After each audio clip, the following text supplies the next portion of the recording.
klar for en blå dag. Hordene samler seg I flokk. Hele byen på samme lag, kledd I mørkeblått.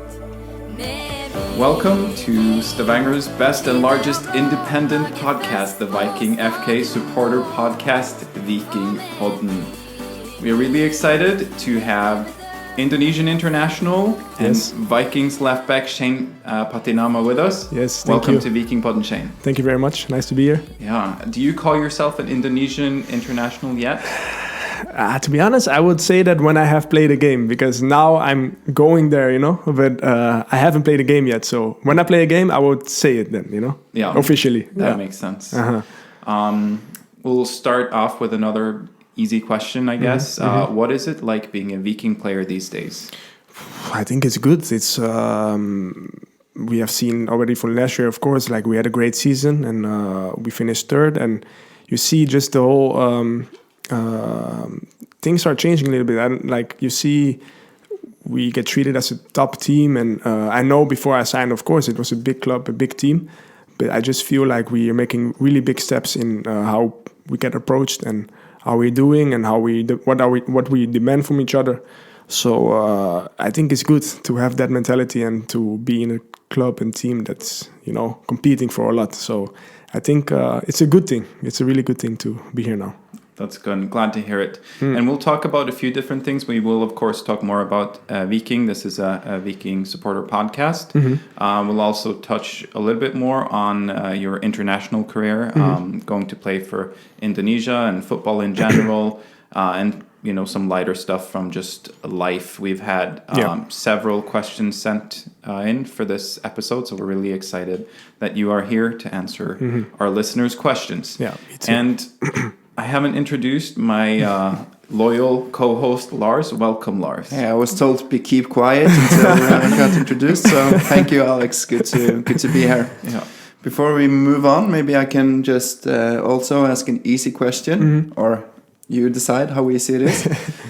Can you tell us a little bit about yourself? Like, who are you? Where do you come from? I'm Shayne Pattynama, and I'm from Holland. I've been born there in Lelystad. I don't think anybody knows that. That's quite a new city in Holland. I've lived there all my life. I'm 23 years old. 3 brothers, 1 twin sister. I'm half Indonesian, half Dutch. My father is Indonesian and my mother is Dutch. What more? I've played for an amateur club in Lelystad. I've played for Ajax. I've played for FC Utrecht. And the last club was Telstar. It's a Dutch second division team. And I'm a left back. And I started as a striker. So when I was younger. And when I went to Ajax, they changed me to a left back, to a left midfielder and a left winger. So and then at some moment, I just 3-4 years ago, I went back to left back and since then I'm playing there. So that's a little bit about me. Yeah.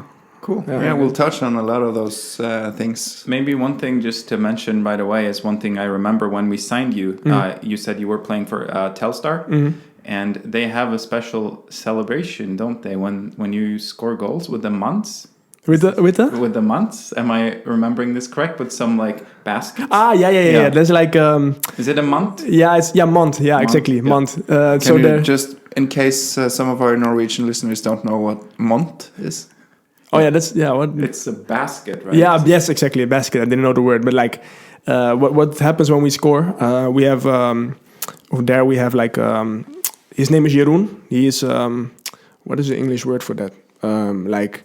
He is, I don't know the word, like, I don't want to make it feel disrespectful when I say it in English, but like he is... Is he mentally disabled? Yeah, like a little bit like that. Yeah. And he's working at the club, and Telstar is doing that a lot with those people to help them and give them opportunity to work. But so he's the one who is, when we score, or also maybe when another team scores, but he's the one who is raising the baskets every time. So it's like a cult thing, a cultural thing there, how do you say it? Yeah. To keep score. To keep the score. Teams. So let's say we scored 1-0, then you see him like this going. everybody knows like Jeroen, go, and he has to do the thing. And then when they score 1-1 or what happens, he's doing the baskets, and then you see how much it is. So it's really an old thing. So the scoreboard is baskets. Yeah, to be honest, they have a new scoreboard as well. So like they have a new one, like a normal one. Boring. Yeah. Yeah, but maybe it's better to keep the old one because Telstar is a club who likes to do those things, to be a little bit special. Like they are maybe not the biggest club and they don't have the best facilities, but everything they do, they try to do it in a different way, in a good way, I think. So those things are nice, I think. Yeah. Cool. Yeah, I remember this. Maybe we will post a video from YouTube because I have seen this. So after the episode, we can. Or maybe Toya can put some in post before posting this because we filmed this episode. Oh yeah. So maybe he can just put it in the podcast. Yeah, like post production for our video. I see. Like put it in like a. Okay. That sounds good. Yeah. I was a bit disappointed though, Alex, because when we signed you, Shayne. Alexander spent a lot of time practicing his Dutch. So I was disappointed that you didn't say welcome. Welcome by Viking Pod. Okay. Yeah, that sounds good. Yeah. I'll work on it. I'll get back to it. Oh, it's good. And it's I'll good. say Goedenart when we leave. So. What? So not again? Goedenart. Good night. Goedenacht. Goedenacht. Almost good. It's a good effort. Okay. I'll have to work on my Dutch. Yeah. The Dutch is quite hard to like learn, and also like maybe for Scandinavian people a little bit easier, but like the pronounce is quite hard, I think. If I maybe we can take this one question from Knut Husdal, one of our listeners, right away, because you mentioned that Dutch is maybe not so hard for Scandinavians to learn, but maybe that means Norwegian is not so hard for you to learn either, Shayne. Yeah. Is this true? Yeah, I think it's true. When I came here, I directly asked for a Norwegian teacher to Erik Neveland, and he knew someone. It's a Belgium guy, a guy from Belgium, and so I can do Dutch Norwegian instead of English Norwegian. So that is also a little bit more better. So it's a really nice guy as well. So I like that. So I was really eager to learn. So I was like 1 time a week, sometimes 2 times a week. And then I remember into the season, I learned quite fast some things. And but then into the season, when we got more busy and when we started to compete, I was a little bit more lazy. I think I was like, okay, maybe next time or 1 time in 2 weeks. I even started to do it together with Johnny when he came, because in the beginning I lived together with Johnny. So with him, we did some lessons as well. So then I knew I could like understand a lot. Still, I can understand quite a lot.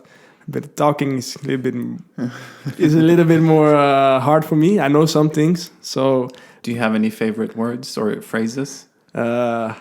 Jeg spiser frokost klokka 8. That's something I know good. Very good. And of course I can like. Jeg heter Shayne. Jeg kommer fra Nederland. Jeg spiller voetbal for Viking. Then the thing I said about the breakfast.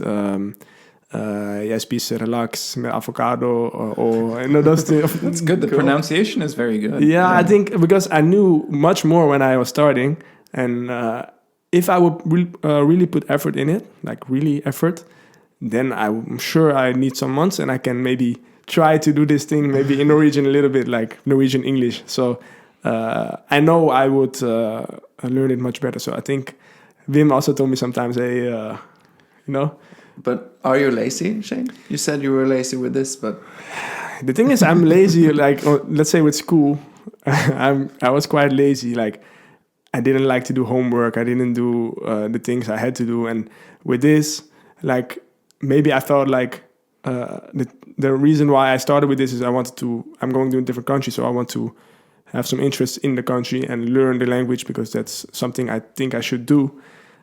And that feeling was strong in the beginning, but when you were like into it, then you were like a little bit more easier with it.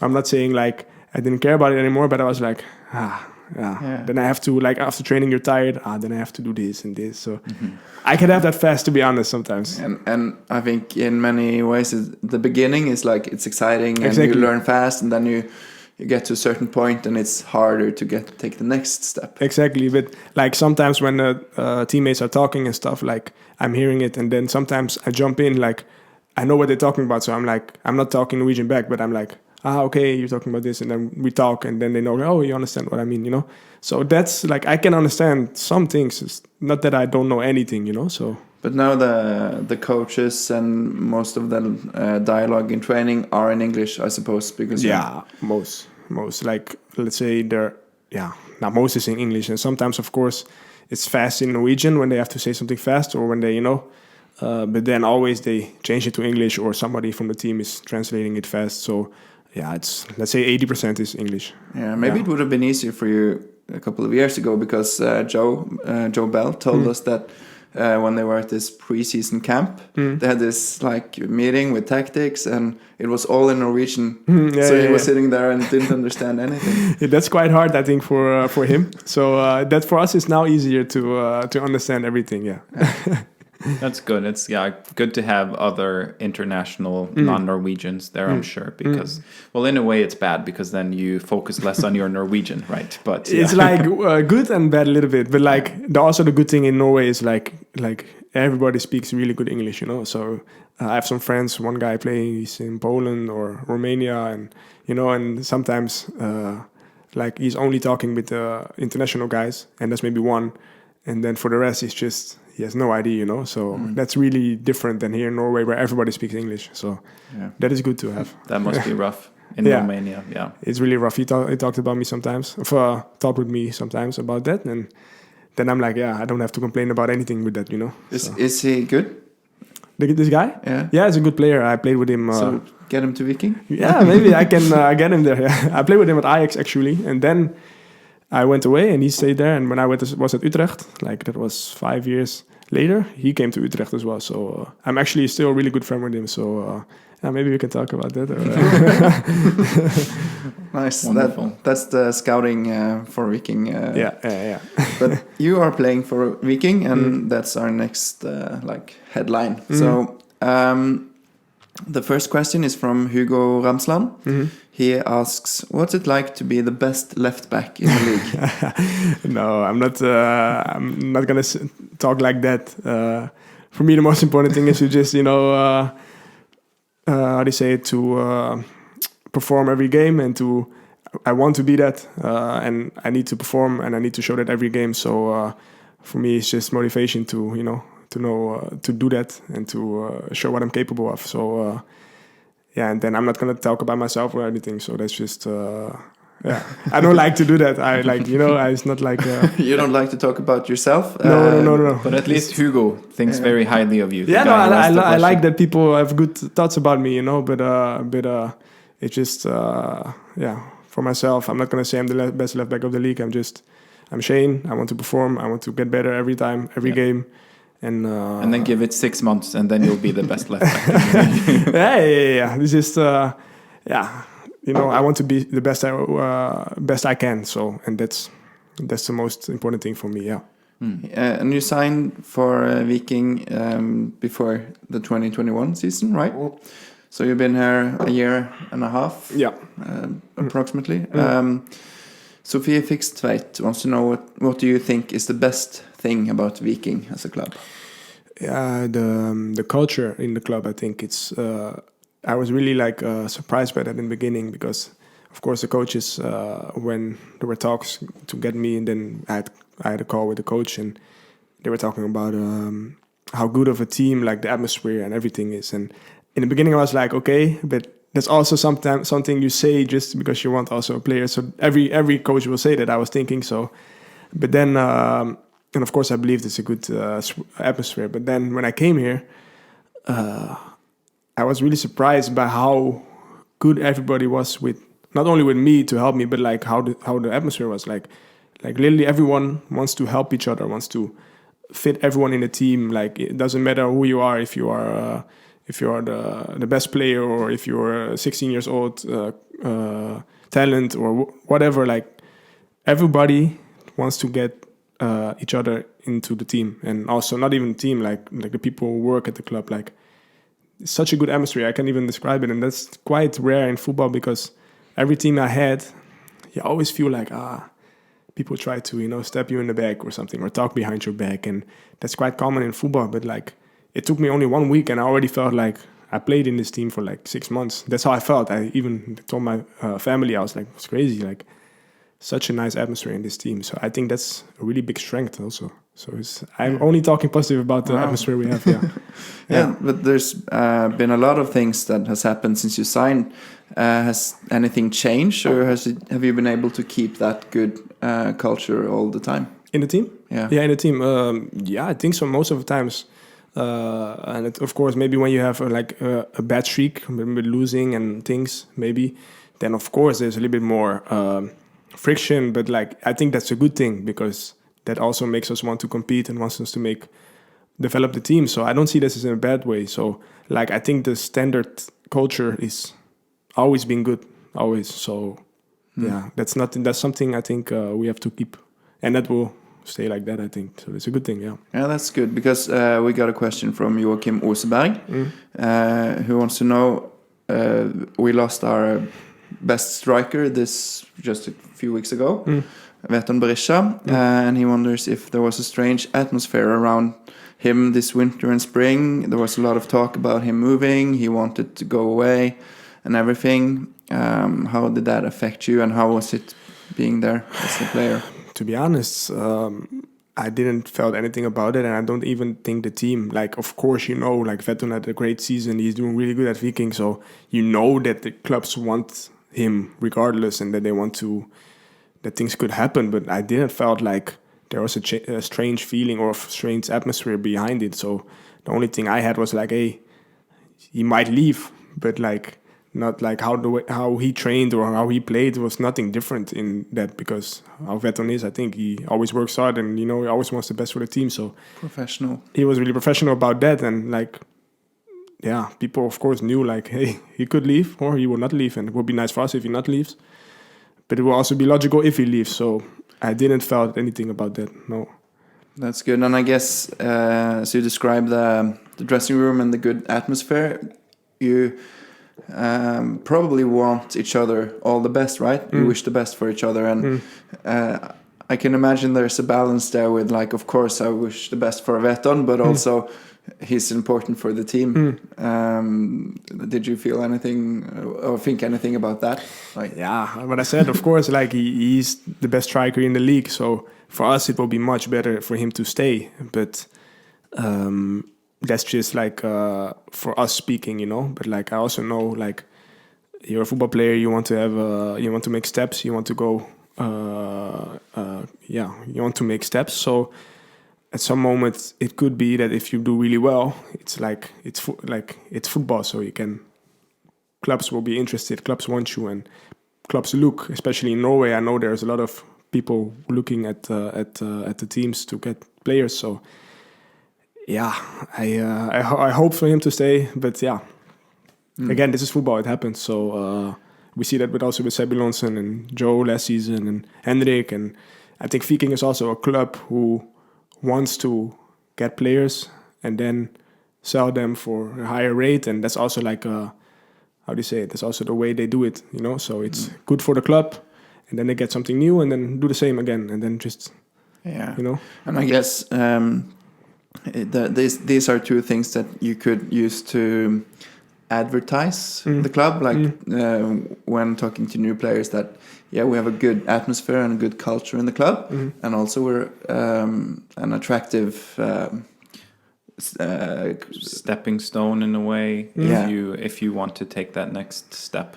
But as we've talked about also before, Lars and I, and a little bit before we started recording, we are of course also hoping that when Viking players take that next step, that it might be a slightly bigger step than what we've seen in the past, because I guess that would be called a lateral move. It's like you're moving sideways almost. If you're moving to Brøndby and Hammarby, it's like maybe if it is a step up, it's very, very small. So that is, we want the best players to stay, of course. We do also want for Viking to improve as a club, so that we're just better than we were maybe a year ago, so that players will stay. But if they do take those steps, they will be better and bigger steps. So if you ever leave our club, we hope it's to a much bigger club, Shayne. Okay, I keep that in mind. But for you, when you mentioned the talk with the coaches, that they were speaking highly of the culture, but could you tell us a bit about the process on when you were signed? When did you learn about the interest? And yeah, but I said I played at Telstar, and that was my second year at Telstar, and my contract was expiring in the summer. So I remember it was February or something, and I had a game in the evening, against NAC Breda. And in the morning, my agent called me and he said like, hey, a club just called me. Erik Nefland called me, Viking, and they're really interested in getting you, at the club. And I was like, okay, nice. And I just that sounds good. And because I was expiring in the summer, so it's nice to have some things already that you know. But like also on the other hand, sometimes you hear things in football and then you don't hear anything about it anymore. So I was like, okay, nice, but I'm not gonna think that, oh yes, or something, like we'll see. So okay, I had my game, and then the day after he called me and they are like, yeah, they want to have you right now. And I was like, whoa, huh? How is it possible? Because I was just in my mind, you can only go in the summer, I was just thinking like that. But then I heard about the different transfer transfer window, yeah. The transfer window in Norway, so that they can buy and get you. So and then I was like, oh, okay, that's that's fast. So after I was thinking, I was just calling my family directly, and that's how it started a little bit, So at some moment they just had to go to the club, make a bid, and then I start talking with the coach. I think, with Morten. I had a call with Morten, and he really made me excited to go to Viking about the culture, what I said, about the club, about the ambitions, about me as a player fitting in the club. So and that's how it all started. Yeah. Did you know of Viking or Erik Nevland at the time? Erik Nevland I knew because he's really big in Holland. Like he's really big at Groningen. Like I think he got voted like favorite player ever, like favorite player from the club ever at Groningen. So I knew about him, big name. I'm gonna be honest, I didn't know Viking that well. Like I searched it up and then I was like, oh, I saw the name sometimes when they played in Europe sometimes, and but I didn't know that much. So I just searched up a lot and about the city, Stavanger, everything. And then I got a video also about the club with all the facilities. So then I was like, wow, this is the stadium, everything. It's like a big club. So I was really positive about that. And that made me feel like. Also, the thing was, I was like, I wanted to stay in Holland in the beginning. That was my feeling, because I had some talks also with some Eredivisie clubs to go in the summer because I was free. But then I talked with my agent and he was like, hey, maybe. And maybe it's like when you go to a different country, you also learn not only about football, like you also learn mentally, like you're alone in a different country. You're going to learn more different things and it's going to make you stronger in that way as well. So maybe it could be a really good step for you. And then I felt like there was some feeling inside of me, like I have to do this. Like it's going to make me a better person. It's going to make me a better football player, 100%. And still, I don't have any regret doing it. So I feel like it was a really good choice of me to do that. Yeah, we're happy to have you here, and you have taken some steps. Yeah, sorry, my English. No, it's okay. Taken some steps while you've been here, and Emilio Sanuesa wants to know what parts of your game you're most proud of having developed while at Viking. Yeah, obviously, I'm proud of developing my defending, because that was always a part of discussion in my playing style. So like, really good attacking, but defending, he can, how do you say it? He can make some mistakes or do some things. That's one of the things I really think I'm happy that I had it last season. Like, because I was not a regular starter last season. I started quite a lot of games, but I was not like a regular starter. And I think like it was good because I had the time and I could focus on the things I have to develop. And I put a lot of time into that with the coaches, and especially with Paul Velde. Yeah. Right? Yeah. Mm-hmm. We watch videos of training and I make clips and we go and we sit down and we kind of look what can go better. Games, we're going to sit down, look every time. Still doing that. I've learned a lot about that. So I think you can see it. I feel much more comfortable in defending. But on the other side, I have to not forget my qualities, because where I'm good at in the offensive part, I want to, continue doing that, because that's makes me the player people like to see, I think. So I want to, don't forget where I'm good at as well. It's a good answer. Yeah. Yeah. Do Do you, if something happens, like you make a mistake, how do you handle that? How do you, if you know that I should have been there, I should have done that. How do you handle that in the game and after? Like in the moment, in the game? In the game, I just, you realize it. Let's say I make a mistake, you realize it, but like the thing is you cannot hang in that, like, of course, like that was not good, but like you have to focus again on the next action you have. So I try to not stay in that too long. Maybe be like, okay, shit, okay, this happened. Focus on your next action. That's how I try to do it in the game. But then that's why what I said, I'm analyzing all my games, watch it back, and then you can really go in detail and see what happened. And then that's why I try to learn. So then I just see, let's say I was not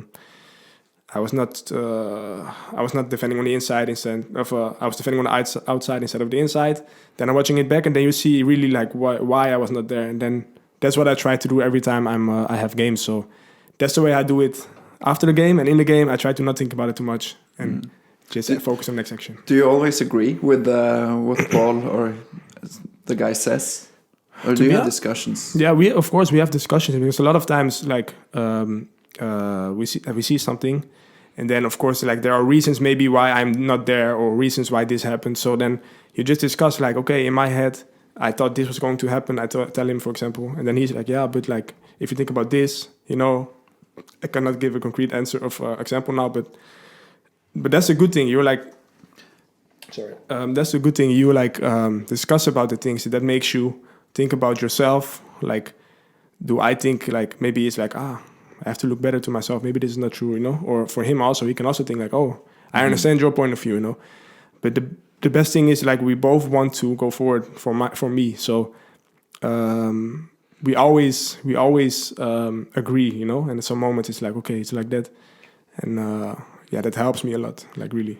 Are those discussions often about whether you should have been up the field, attacking, or if you should have been more defensive? Is that one example maybe, or no? It could be like an example, let's say, if I go in detail, let's say I have to press on their fullback when we like press high, for example. But then I have the feeling that my winger is staying really wide, so I can't step on him because let's say the winger will be free then. Yeah. And then I say, yeah, but I felt like I couldn't go. And then he's like, yeah, but if you go, then the left central is covering up for you, for example, And then we talk about it like that. Then I'm like, I could be like, oh, okay, The next time I know that I need to get the left central to me, And then, then we can get to things, and then we agree, and then I learn from it. And then, and sometimes it's maybe the other way. Then I say like, he says something, I'm like, yeah, but what if this happens? And he's like, I understand. And I understand your point. And then, but yeah, what I say, that's for me,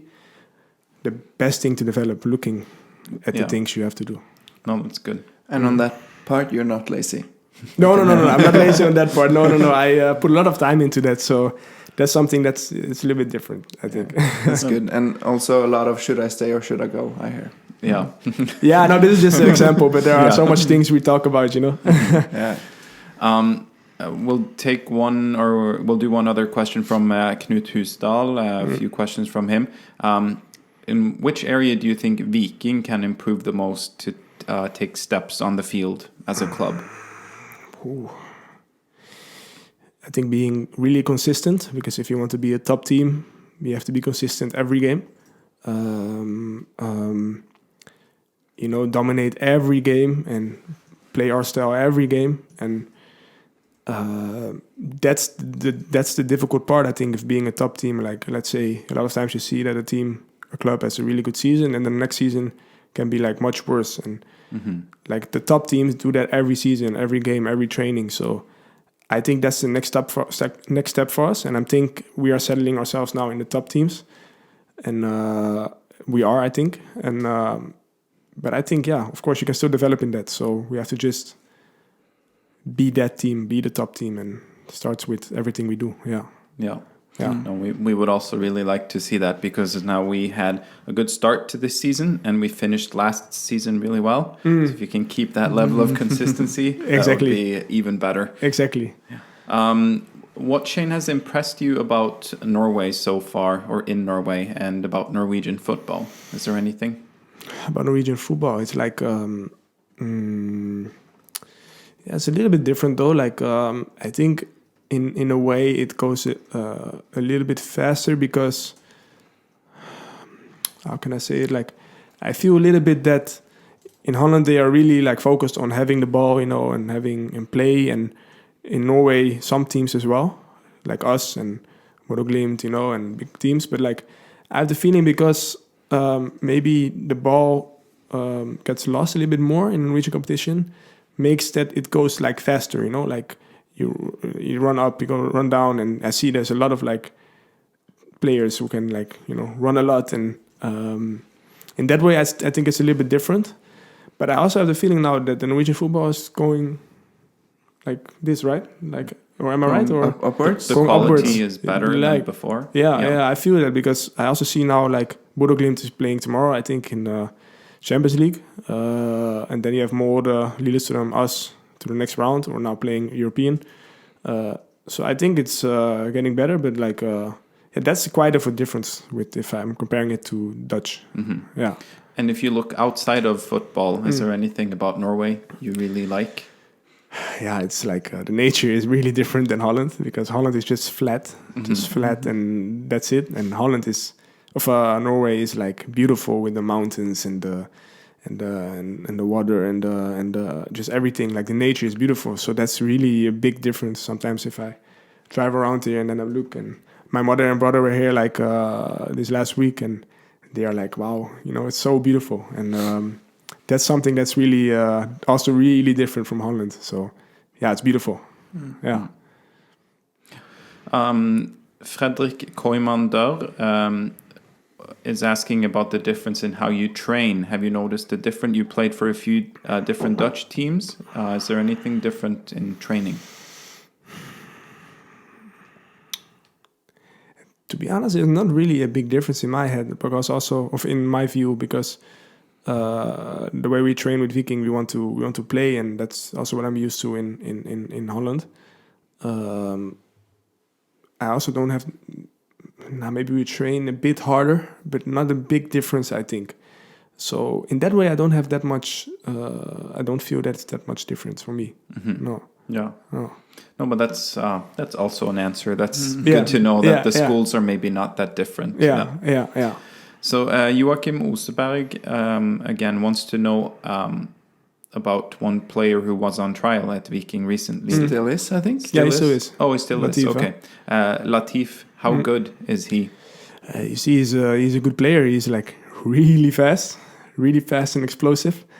Left-footed also, and I think he has a good foot as well. He's a really nice guy also. Like, he's funny. So I like him. And I think he's a good player. Yeah, he's a good player. Is he competing on your position? He is a left back, yeah. So in that way, you can see maybe competing, but like, I don't know for the rest. I just know he's with us now for a month, and I don't want to say competing or something. He's just here on trial, and he's doing good. And what I say, he's a really nice guy. So it's good to have people here, Yeah, and Rolf Daniel Vikstøl, his contract will be expiring at the end of the season. So we don't know what will happen. Yeah, okay. Yeah.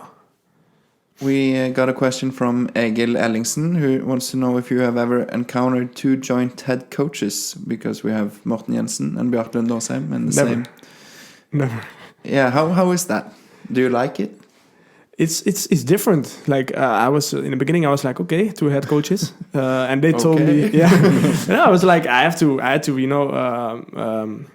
get used to that. But like, I think in a way, it could be good to know that they can like help each other. Like, let's say also maybe Morten is better with talking, so he's going to the press more, and Batti is more like more low key in that, for example, and they can help each other, in, let's say, the good qualities, let's say the less good qualities somebody else has, and they can help each other. So I think it can be really good, and I think also it's going well. But yeah, this was the first time. So do they ever discuss or argue or? I've never heard them argue. No, never. Of course, on the game, let's say when I was on the bench, sometimes you see them discussing, but that's normal. Like, let's say also you do it with your assistants. Yeah. You also discuss and you say what's the best to do, and maybe you don't agree. But I don't feel like I don't have the feeling like when they have like, let's say, team talks or things happening, I don't feel like they don't agree a lot or something, or I haven't seen that. So in that way, it's good, if you have two coaches and they always disagree, then I think it's a bad thing.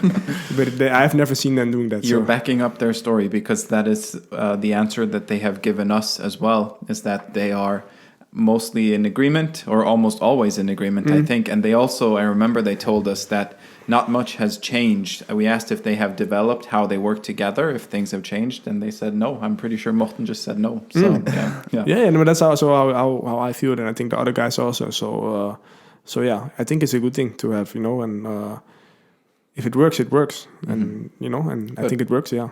But who's your favorite? Who's my no comment. So there's no, you don't go, okay. It's like having parents, right? You know who to ask. Yeah, exactly. Morten, can I go forward? Yes. And Betty's like, oh, no. Yeah, exactly. If you are tired, you go to Betty. Should I stay back? And Betty, yes. Yeah, exactly. You know exactly where you have to go to then. Yeah. Nice. We have quite a few questions, and some of them are asking the same. Nick Nasseri and Vetle Eltervåg both have asked how it is for you to play as a wingback now, because that was what you used to play, right? And it was new for you to play in a 4-back line when you came. Do you think it's more fun to play as a wingback than a regular back? It depends. It depends, to be honest, because I started playing left back when I was at FC Utrecht, and then we played with 4 also. So I started with 4 in the back, and then when I went to Telstar, we started playing with wingbacks. But they played that system like always, Telstar. So there was a system, like there was really, exactly what to do. So that went off well. I think that really suits me, like wingback. And then when I came here, of course, I had to adapt playing with 4. And then what we just talked about, I've learned a lot of like defending and all that stuff. So then at some moment, I started to really like playing with 4 as a fullback. Because as a wingback, sometimes now you see also like sometimes it's harder to maybe get into offensive, let's say overlaps and stuff. Because normally when you play as a fullback, you have somebody in front of you and you can make overlaps or inside and make runs. When I get the ball now, then sometimes you don't have somebody in front of you, so you're just alone, normally like a winger almost. So I start to think like fullback I prefer to play, but of course wingback also it's I like to make runs and I like to be in front of the goal. Let's say I almost scored against Sparta at home, this ball with my right foot. If I train more with my right foot, then should have top bins. But so in that way, then wingback is nice because you always can go on the 16. And as a fullback, you maybe have to stay back a little bit more. So there are good things and like a little bit bad things if you compare things. So, but I think now if I will be if you honest, could choose, I think I would take fullback now. Like 2 years ago, I would say wingback. I think now fullback. I think you are in agreement with a lot of Viking supporters as well, because many people have missed the 4-3-3. In the past few games. Yeah. So we'll touch some more on that when we discuss a bit about the season, which we will do in the end, because hopefully someone will listen to this a year from now or 2 years, and then they won't know what we're talking about this season. Lisa Bredal Larsen says that she appreciates that you are very good with the fans. And she says that you are one of few who are willing to take pictures with the fans after games. And she wonders why that is, and also says that she loves you. Okay, first of all, thank you for that. Wow. And I just think like that's the least you can do, I think, because the people who come, they come from everywhere, I spoke one time I spoke with somebody, they drive every game 3 hours to come just to watch the game, and I think the least you can do is just if they ask you for pictures, autographs, or a small talk or whatever, I think that's the least you can do, just to give them a good feeling and just know that you appreciate them, because like in a way they also pay your salary, if I have to say it like that. But like, and that's also what my mother always, and my father, like my parents, they always said this to me since I've played football. Like, they always discussed when like football players, like let's say they come out of the bus and they don't even look at the fans who are waiting, you know. They're always like, that's, if you become a professional footballer, just know that you have to, you know, treat them with respect and treat them in a good way, you know. And the least you can do then is just take pictures, you know, talk with them, autographs, and I try to do as most as possible, and that's something normal for me. And you are here tonight with us, a supporter podcast, so we appreciate it. Yes, yeah, no, of course, no worries. It wasn't very cheap though. We had to. yeah, I had to ask a lot, you know. I have to. no. All you get is water here, so that's fine. I appreciate the water. But have you had any like bad experience with fans or fans?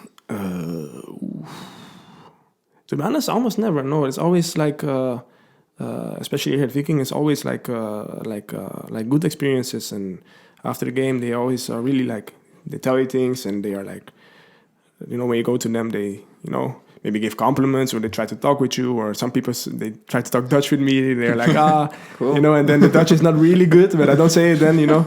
But and on the street sometimes when people recognize you, they're really like, you know, nice. So I never had like bad experiences, I think, no. And then you can just say, jeg liker laks med avocado. And it's jeg liker laks med avocado, yeah. So then, sometimes, like, especially when kids come, I'm talking, and then I try to talk with them a little bit. So then I'm starting to like, jij sprak een lied Norsk. Jij heette Shayne, and then I'm talking, you know, and then you see that I like that. So I try to talk a little bit with them, so, yeah. That's good. Tonya on Twitter, she's asking a question that is a little bit related to this. She's asking, how does the support from the fans at Viking and the crowd at the games compare to what you have experienced elsewhere? Yeah, that's a good one. To be honest, this is the first club in my career where I'm like, you know, playing in front of like 10,000 people, and even like sometimes it was sold out 16,000, like a lot of fans, you know, because at Telstar it was like the stadium had a capacity of like 3-4, and it was like normally like 1,000 or 2,000, and then some big games like 3-4. But like, and before that I played in the youth team of FC Utrecht, you know. I played professional, but it was the second team, so it was not that you played in the stadium, and you know. So this is the first time I'm playing like at a big club with big stadium and fans. So for me, that's it just feels good, you know. Like you're playing at home and you know that you have the support from the fans, and it felt you know. And they come sometimes with what is this called? The firework, you know, pyro a little bit. And last season you saw them, like I remember this last game against Tromsø 400 or something. Like it was sold out. Tromsø, the most far away. It's just that feeling, you know, when you especially I remember this last game that was sold out. It was against Ålesund. Or no, it was the 16th of May game. Yeah, Jerv.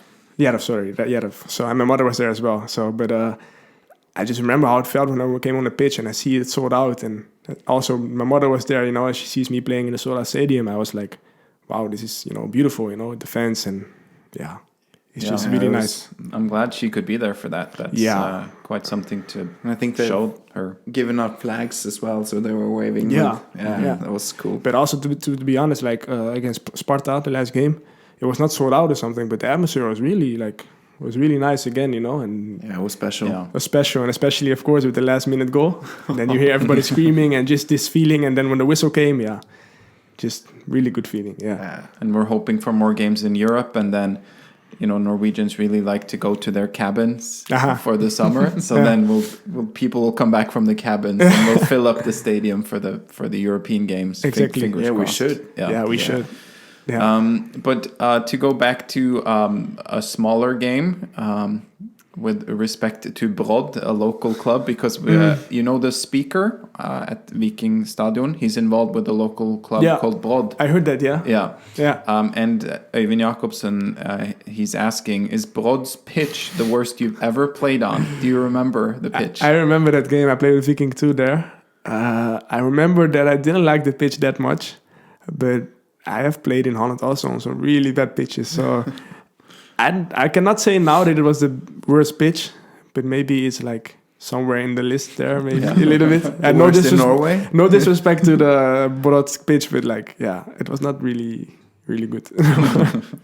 What's the best pitch you played on?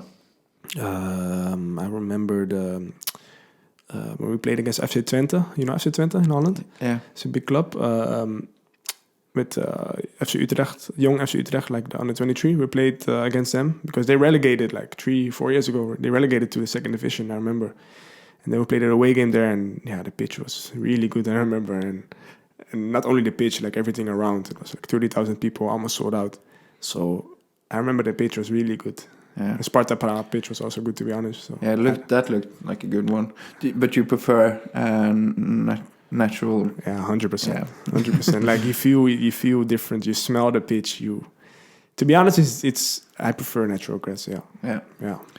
Maybe one day when Viking have taken some steps, we can get back the natural grass. That would be nice. That Yeah. would be nice. Yeah. Ola Egeland on Twitter. Yeah. Twitter. He wonders if you could decide Viking's next signing, no matter the price, who would it be? Messi, then I think, you know. He's old now. Yeah, okay. That's a good one. To be honest, I don't know. Like, I like the squad we have now. I think we have a lot of like potential, and what I like with the squad now is like we have really a lot of young players, but like really talented, and then we have some players who are more experienced, and I think that balance is really good. So I'm not really thinking about like, oh, they should sign someone. They really should sign someone. I don't think that's not how I feel about that. But like, yeah, I like the squad a lot we have right now. Yeah. Maybe we can continue with a follow-up question from the same guy, Ole Egeland. Like, what players do you look up to? So you mentioned Messi. Are there any big players out there who have been an inspiration for you? Yeah, I have to say, of course, like Messi is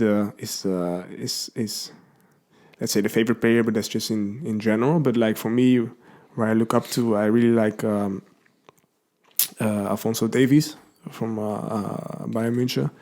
I like him, and yeah, but you don't want to sign him because he would be a direct competitor. yeah, he will be. I think he will play in front of me. So then, I like Jordi Alba a lot. The way he played, just so offensive, always making the runs and always giving a good decision with the cross. A lot of cutbacks on Messi, for example. Just his way of playing was just, really, really. You can learn a lot from that. And Marcelo. I really like from Marcelo that he was this left back, but he was also this flary left back, you know what I mean? Like, he showed that he was really good also on the ball, and that he did tricks, he did dribbles, but also he was defending. He could also, make really great defending actions. So I have, to be honest, a lot that I think, like also Patrice Evra, and I don't count him, but like, Cancelo from Manchester City, he's right-footed. But I don't know, but his way of playing is just so nice as well. But you can not compare it that much because he's right-footed. But yeah, I like him also. But yeah, these players I look up to. You can learn a lot from those players on the highest level and the way they play. So I look a lot to those players. I think one player that Vilja looks up to is Roberto Carlos after his shot against Praha. That was wow. That was Roberto Carlos, yeah. That was a great shot and also a great moment also in halftime, before halftime. Mm-hmm. So yeah, Vilja on training, to be honest, he's even with his left also, but a lot of times like we're playing, let's say, small-sided games, and then like I know then he dribbles in and I know he's gonna make the shot, and then a lot of times he's just shooting at top bins and doesn't matter left or right. So then then we always joke after that, and then he likes a striker. He should be a striker. Like let's say we're down 1 goal and we need 1 goal, let's put him there, and then he shoot it top bins. Yeah, we'll be looking forward to seeing that. Maybe we will see more of that this season. That would be great. Yeah, that would be great. Yeah. Björn Ravnås, also from Twitter, wonders how Viking would do at the top level in Netherlands. At the top level? Yeah. Do you have any opinion on that? I think we really have the quality to do really well in Holland. Like if we play in like our full potential, like I really think that we don't have to think like, oh, Holland is really of course, the level is good, but like, I think we can compete with some teams. Like, of course, you have Ajax, PSV, and those are like the top teams.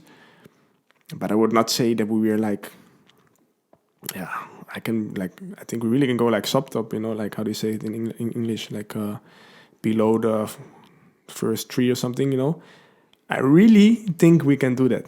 So, with our potential and our squad and the way we can play, I won't see why we cannot do that. No. Yeah.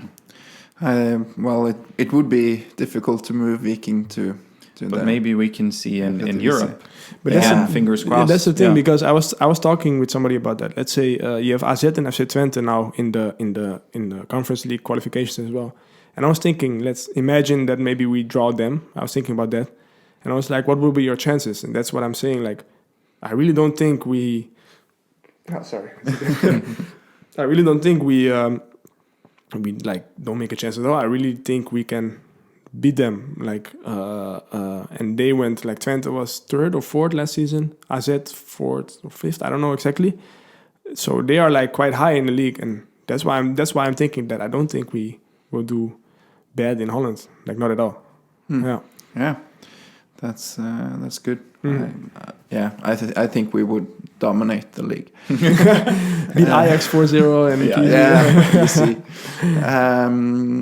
We have of course been jumping a little bit out and such, but we will soon move into the more general football category. One of the last things is that we've heard that one of your closest mates on the team is Kevin Cabran. Yeah. Can you tell us a little bit about the relationship between you two? Because rumor has it that you are a bit like an old married couple. Who got you that rumor? Yeah, that's to be honest, today again, like Soda said it, Sondra Björsul. He said we were arguing again, like in the shower, and he was like, you guys are like married couple, So when I came here, he was like also one of the guys, of course, who directly talked with me and tried to get me in the team, and like instantly you knew like. How do you say this in English? Like, with some people, you feel like you connect with them faster than with other people. And with him, I directly felt like, hey, we connect in that way. And then we started to hang out more. And let's say we had 3 days. We were like, wait, let's go go eat somewhere. Let's go do something else. We are like searching each other up a lot. And also he's alone here as well. So it started with that. And then at some moments now we also drive together to the club every day, and we even went on vacation together after last season.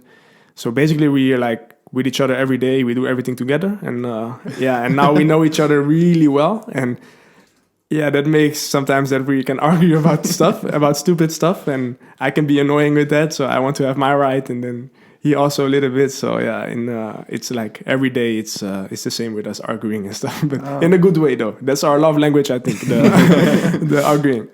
What do you appreciate the most about Kevin? He's just a real guy. You know what I mean? Like, he's genuine. He's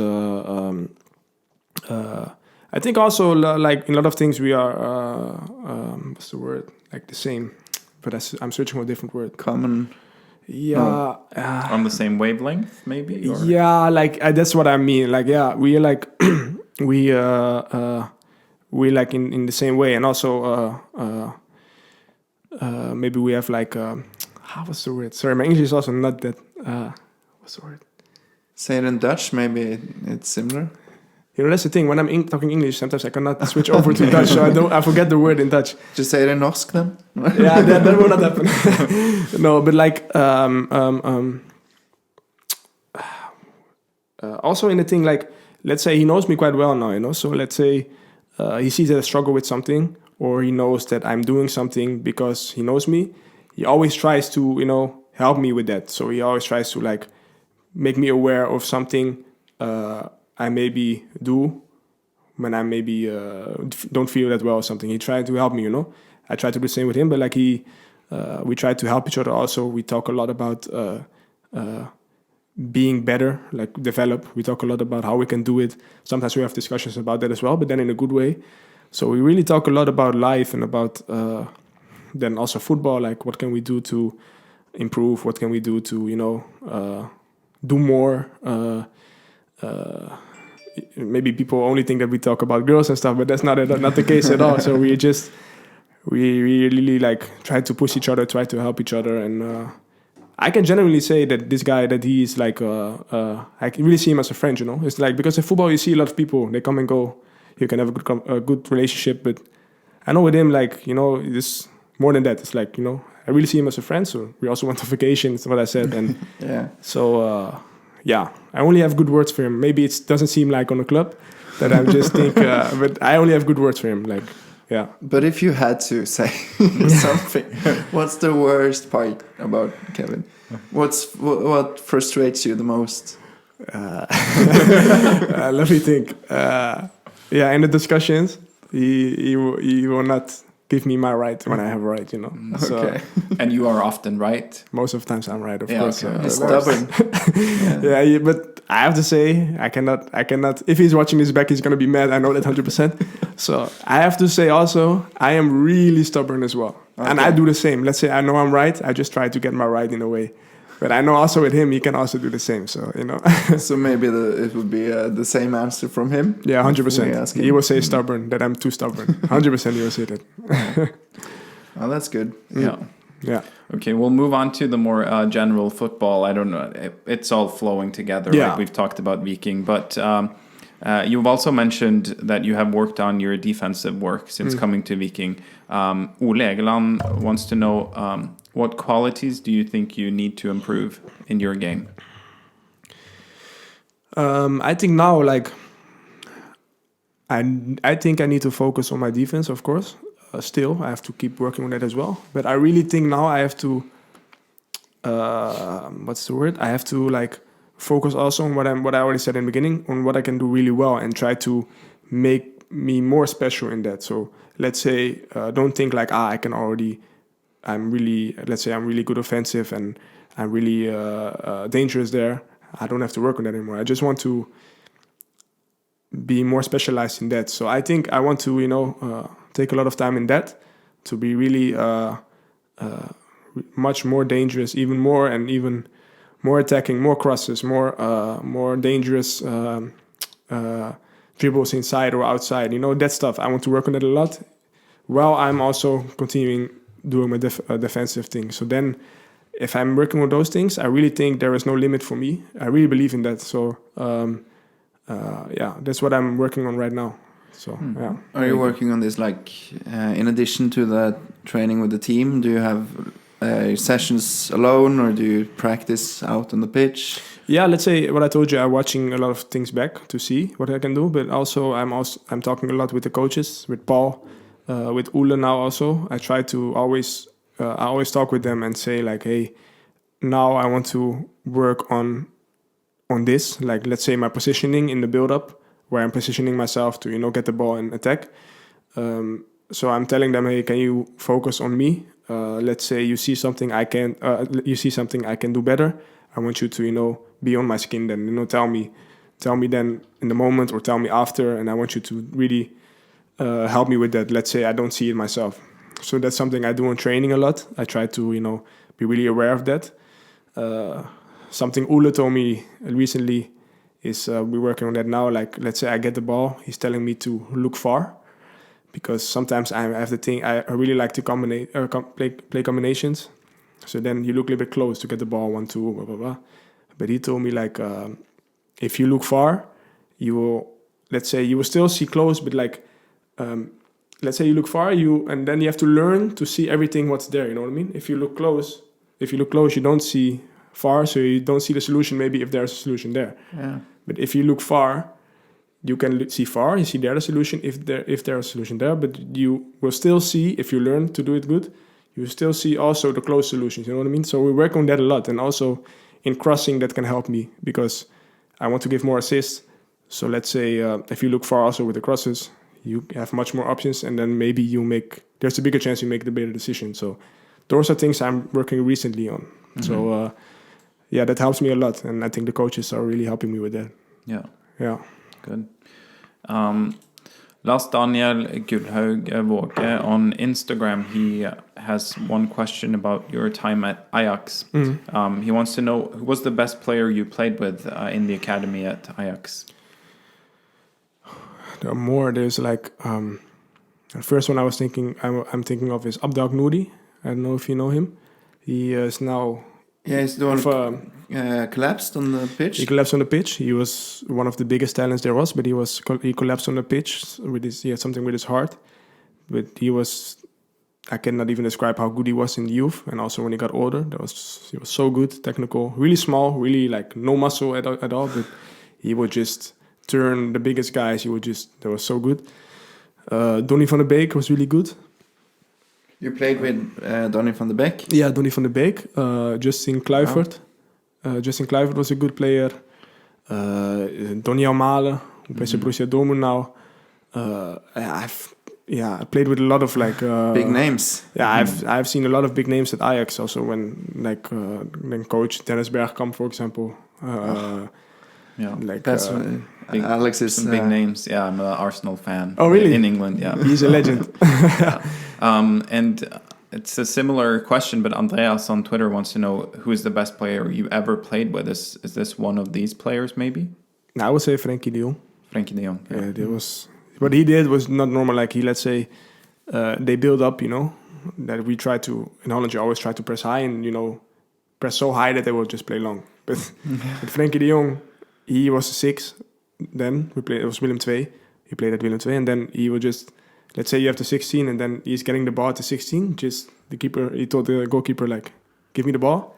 He gets the ball on the 16. Then you want to press him, of course. But then you know what the feint he's doing, right? The thing. Mm-hmm. Yeah.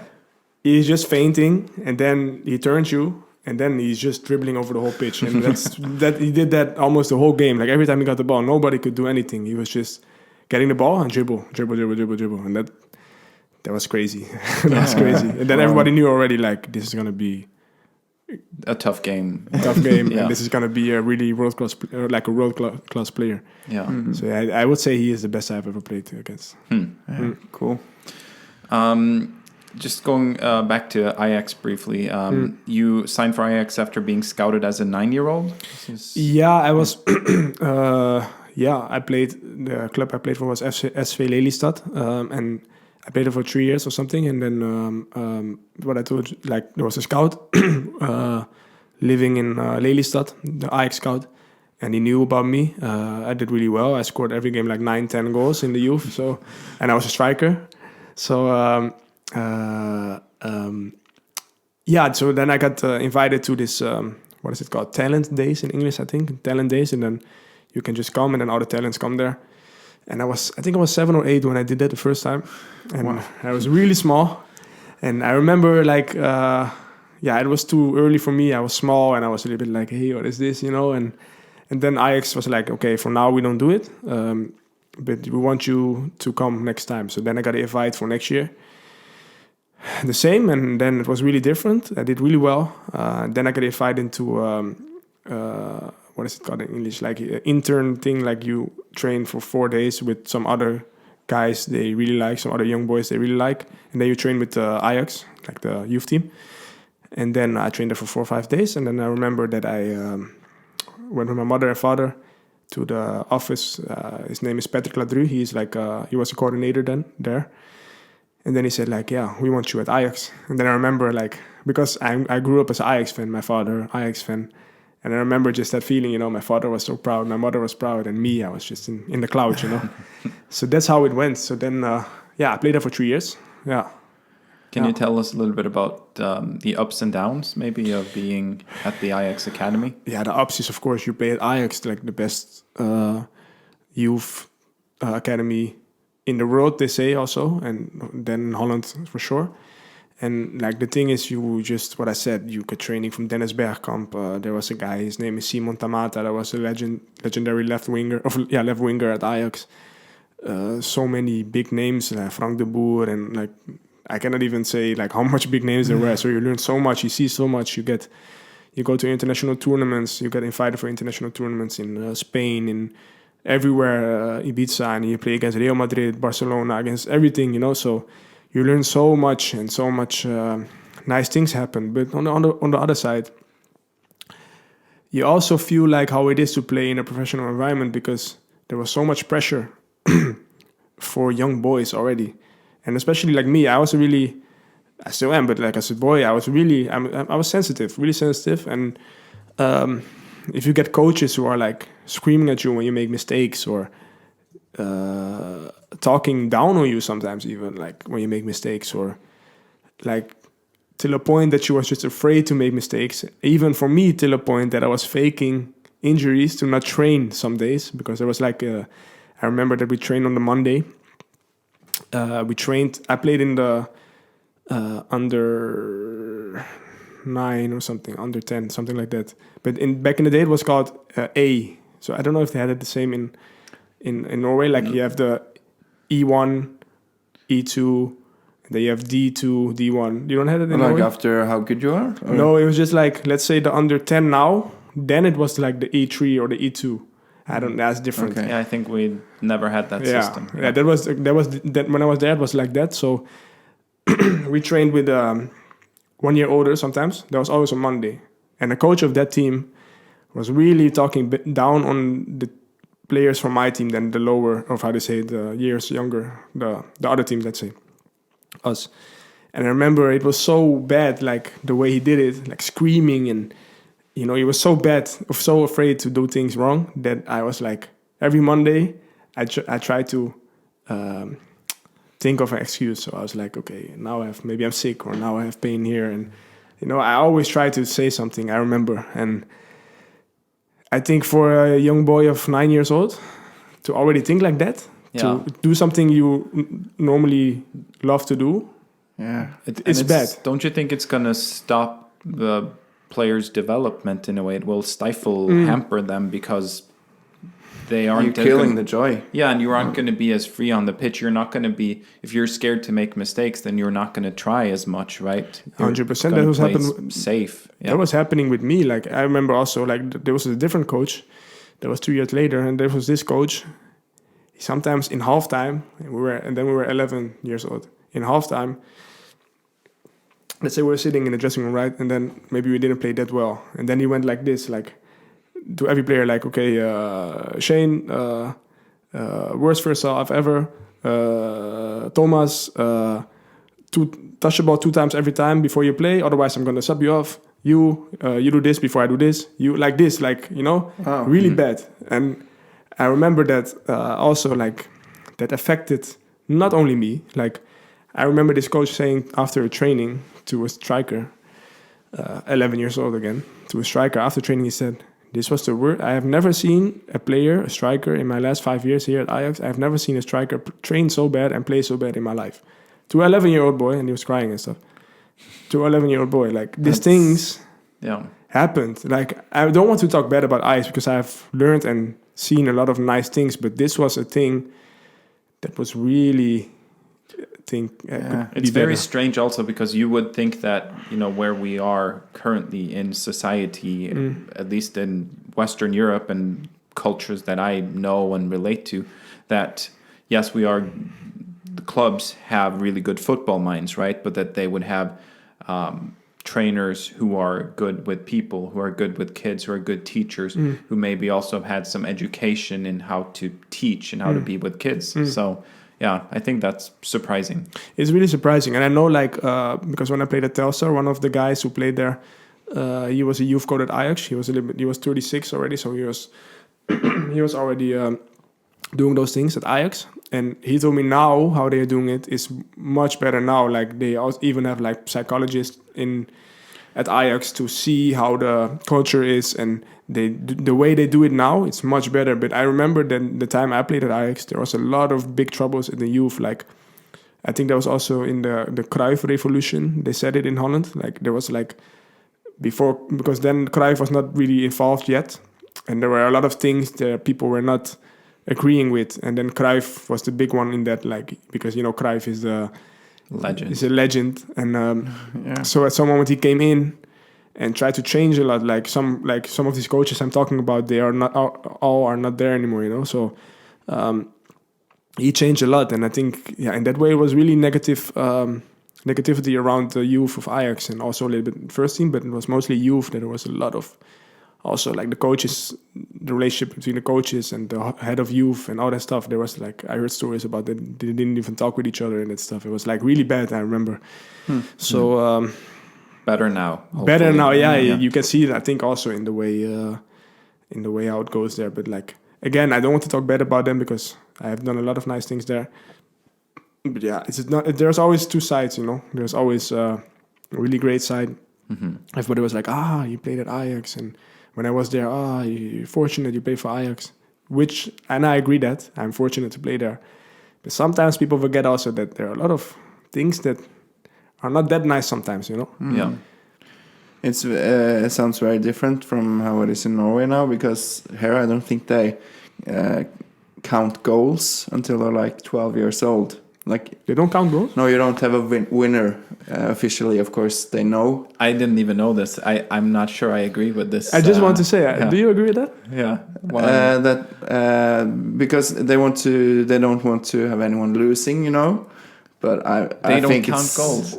To be honest, I don't agree with that. No, I don't. Because you have to also When we grew up, it was not like this, Yeah, right? no, it no, wasn't. you have to also like you have to know like you have to win. Like I'm not saying you have to make them like you have to win otherwise, but like it's still a game to win and stuff. Like you have to get that mentality in as well. I think you you're know? not going to trick the children because Exactly. the children will count themselves. They know who won. They know how it works. Yeah. Yeah. It's not that it changed the whole thing. Like No. No, I think at least that's how it is. That they don't have a table and there's no. I mean, they winner don't have a league, Yeah, but every game is scored. I'm not sure. I don't have kids, so so let's say you don't know then, but like let's say they score a goal, they don't even have to celebrate then because it doesn't matter. Well, of It course, doesn't matter then. they are still kids, so they of course if it's a goal, they're happy. We'll have to do some research. I'm not sure. I hope this is not true. Yeah, me too. But I've read about it in Holland that they were talking about that, but I'm not sure if they do it. But like I remember that people said like, yeah, this is much better, and then there was a lot of people who were against that. Like, you cannot do that. That's not. I think there are other mechanisms that I would rather have in football. One that I've heard is that for kids, if you are a child and you show up to a game, that you should at least get to play a half. Yeah. That's a one good thing one. I like because sure you are a professional footballer, and if you are on the bench, sure it might suck, but you are getting paid, right? Of course, it's But different. if you are 9 or if you're 12 and you show up to a game and you don't play anything, so some of those mechanisms I would like to see. Yeah, because and also in Holland, like when I played then at Ajax and and also at Utrecht, FC Utrecht, then every year you get like evaluated. I think evaluated is that the word? Like that they look how good you are and how you develop, and so every year you could get sent away. At the end of the year, they were like, okay, if you did good this season and you developed, so we want you next season in the next team, or they don't. But like something I believe in is that just brings a lot of, for a child, that's a really bad thing because you always feel like I have to. Like in a professional, like when you're older, then it's good. When at some moment you have to learn that it's pressure and you have to learn to deal with that. But like when you're 9, 10, 11 years old, I remember for me, every year I was sometimes stressed when at the end of the season I was like, I hope I'm not going to send away, and you know, and I think then I think they started it at PSV. That when a young kid came, like 8 years old, 9 years old, they have to at least play there for 2 or 3 years. Then doesn't matter if they do, let's say, really bad or really good. Like they were signed, so they are there. They get there, so they have time to develop. So let's say, because you never know, like a lot of things can happen. Let's say the parents get divorced or bad things happen in a child's life, you know, that can affect. So they need time. You're a child, you know, like. A lot of like really good talents when they were 12 years old, like they say they will make it to Barcelona, for example. They don't even play football right now anymore. So you have no idea how it works. So that's also a thing what you're talking about. Like, I think that's also something that works in my head, but you know. That is one slogan that we have in Norway in Norwegian youth football is, and also for adults, I guess, is as many as possible for as long as possible. Yeah. You want to keep them in the sport. I think that's a good thing. Yeah. I figured out, did some research while the guys were talking. Sorry for that. No worries. So the thing is that they don't make a score, register the score after the game. It says that in the children's football, when it's more than 3 goals, when a team is more than 3 goals ahead, the losing team can get an extra player on the pitch. Really? So they do kind of count goals. What then. ages do you know, Lars? This is on the Norwegian. Actually, it says Sunnmøre, but I guess it's the same. So that's Right. one region of Norway. But I mean, that's more interesting, right? Because then Yeah. it's a bigger challenge. Yeah, If then you're- you can see it in a better Yeah, way, of yeah. course. So you're playing against one player extra. So yeah, maybe they're onto something. Yeah, it says from 6 to 12. But I 6 to still 12. think you have to learn, as a child, like Win to and deal lose. with losing and winning. Like, Yeah. of course, it's not nice if you win like 10-0, for example, but like, Yeah. let's say you're winning 3-0 and then somebody can go in. Then the other teams also think like, why, this is unfair. We're doing well, and then then we get another one, they get another one, and then maybe they score 4 goals, and what happens then? They go out again, and like, No, if it's 3 goals or less, then it's then the They're extra subbed player. off. Yeah. okay. No, it's interesting though, yeah. It is interesting. I think we'll move on though. We'll talk about some different things. We're going to talk about Indonesia next. But before we move on to Indonesia, is there a team, Shayne, that you dream about playing for in the future? A big club. Yeah. I have something with Borussia Dortmund. I don't know, but it's just I've been there one time, what is it? Where did you go in the stadium and they show you around like a tour. tour, yeah. And something with that club, when I see Champions League games, I see them coming on the pitch, and you see this Gelbe one, you know, the yellow wall. 30,000 people just standing on one side, like that's just something that's a dream, you know. Like let's say play there and play Champions League there, and the Bundesliga is also really a competition. Will be a dream for me to play there. So yeah, I have Borussia Dortmund is like a dream for me, and then I also want to say Barcelona, of course, but Borussia Dortmund, yeah. But of course, first win everything you can with Viking and take them to group stage of Champions League. Then yeah, that would be great. That would be perfect. yeah. Okay, so next headline in our schedule is Indonesia. And we got a question. I think you mentioned this guy earlier. It says Wim. Yeah, Wim Kerman. That's my teacher. Yeah. He asks when you will make your debut on for the national. When will you make your debut for the Indonesian national team? Yes. First of all, hi Wim. And the plan is September, so the next international break. The only thing is, it's really like complicated with getting all this paperwork done, and because maybe I don't know if you have seen it maybe on Instagram and stuff, but like the last international break we were like 10 days off with the team as well. So then I went to Indonesia to fix all the last stuff, paperwork. I had to go to the embassy. I had to go to other things to just fill in and, you know, get the last stuff done. State agency interview, all that stuff. So that's now submitted and done.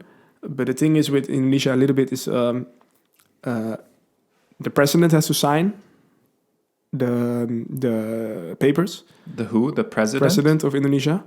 So Okay. yeah, it's like Wow. because I'm gonna I'm gonna change my passport. I'm gonna get an Indonesian one, because the thing is also you cannot have Dutch and Indonesian passport.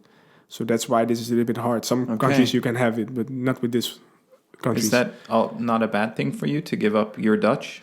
Yeah, but like it's.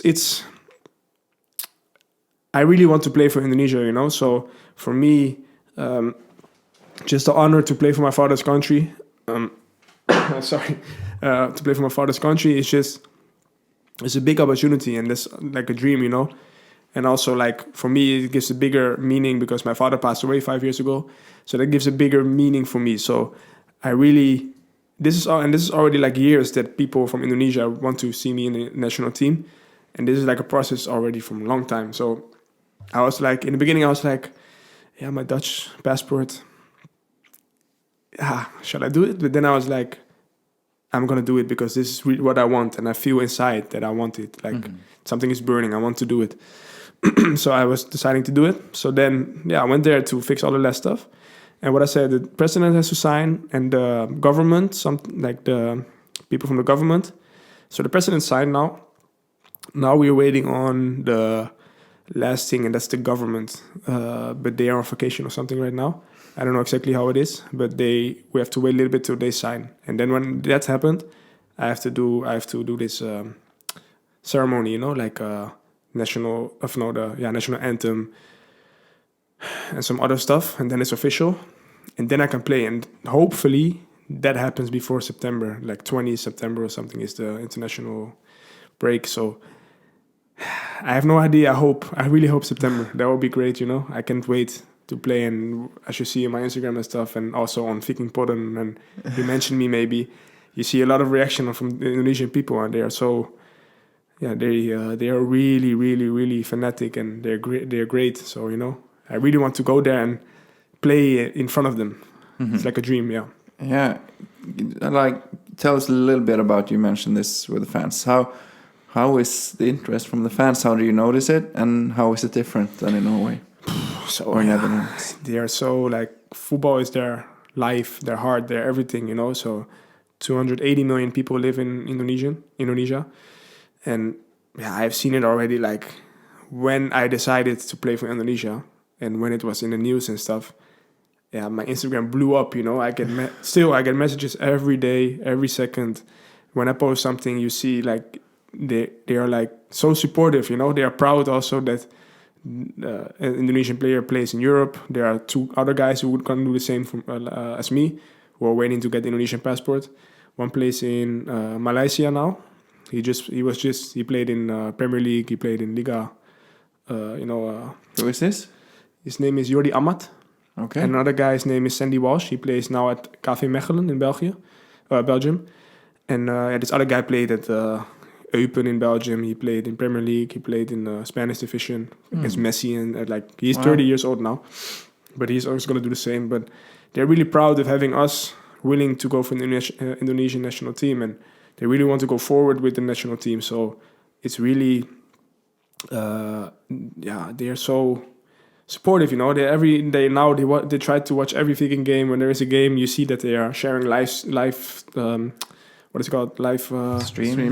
streams and all that stuff. And every game, it's crazy. So they are so, that's a little bit different, And then when I was there, people come to me, running to me at the airport, want a selfie, want a picture, want an autograph, and in the hotel they come in, Pattynama, and like, to be honest, in Stavanger people recognize me as well, and then you have to take pictures as well. But like there, it was like he felt like he was a big star, It's crazy. And you haven't played a game yet, right? Imagine, and that's what I told you in the beginning of this, before the podcast. I told you, like, I haven't even played a game, and if I'm gonna play a game, it's gonna be 100 times more than what it is now. Wow, so it's crazy. Yeah, I mean, even when we posted this interview with you after the Sparta game, I think there's 3 or 4 different accounts with names I don't know how to say that has not reposted. They have screen captured our interview, put on subtitles, and posted from their own accounts. Yeah, I saw that. I got tagged to that as well, and I was like, oh. And then I look, and then I was like, they posted on Indonesian stories and stuff, and I'm sure they will do it with this one as well. We're coming for them. That's copyright infringement. Get some.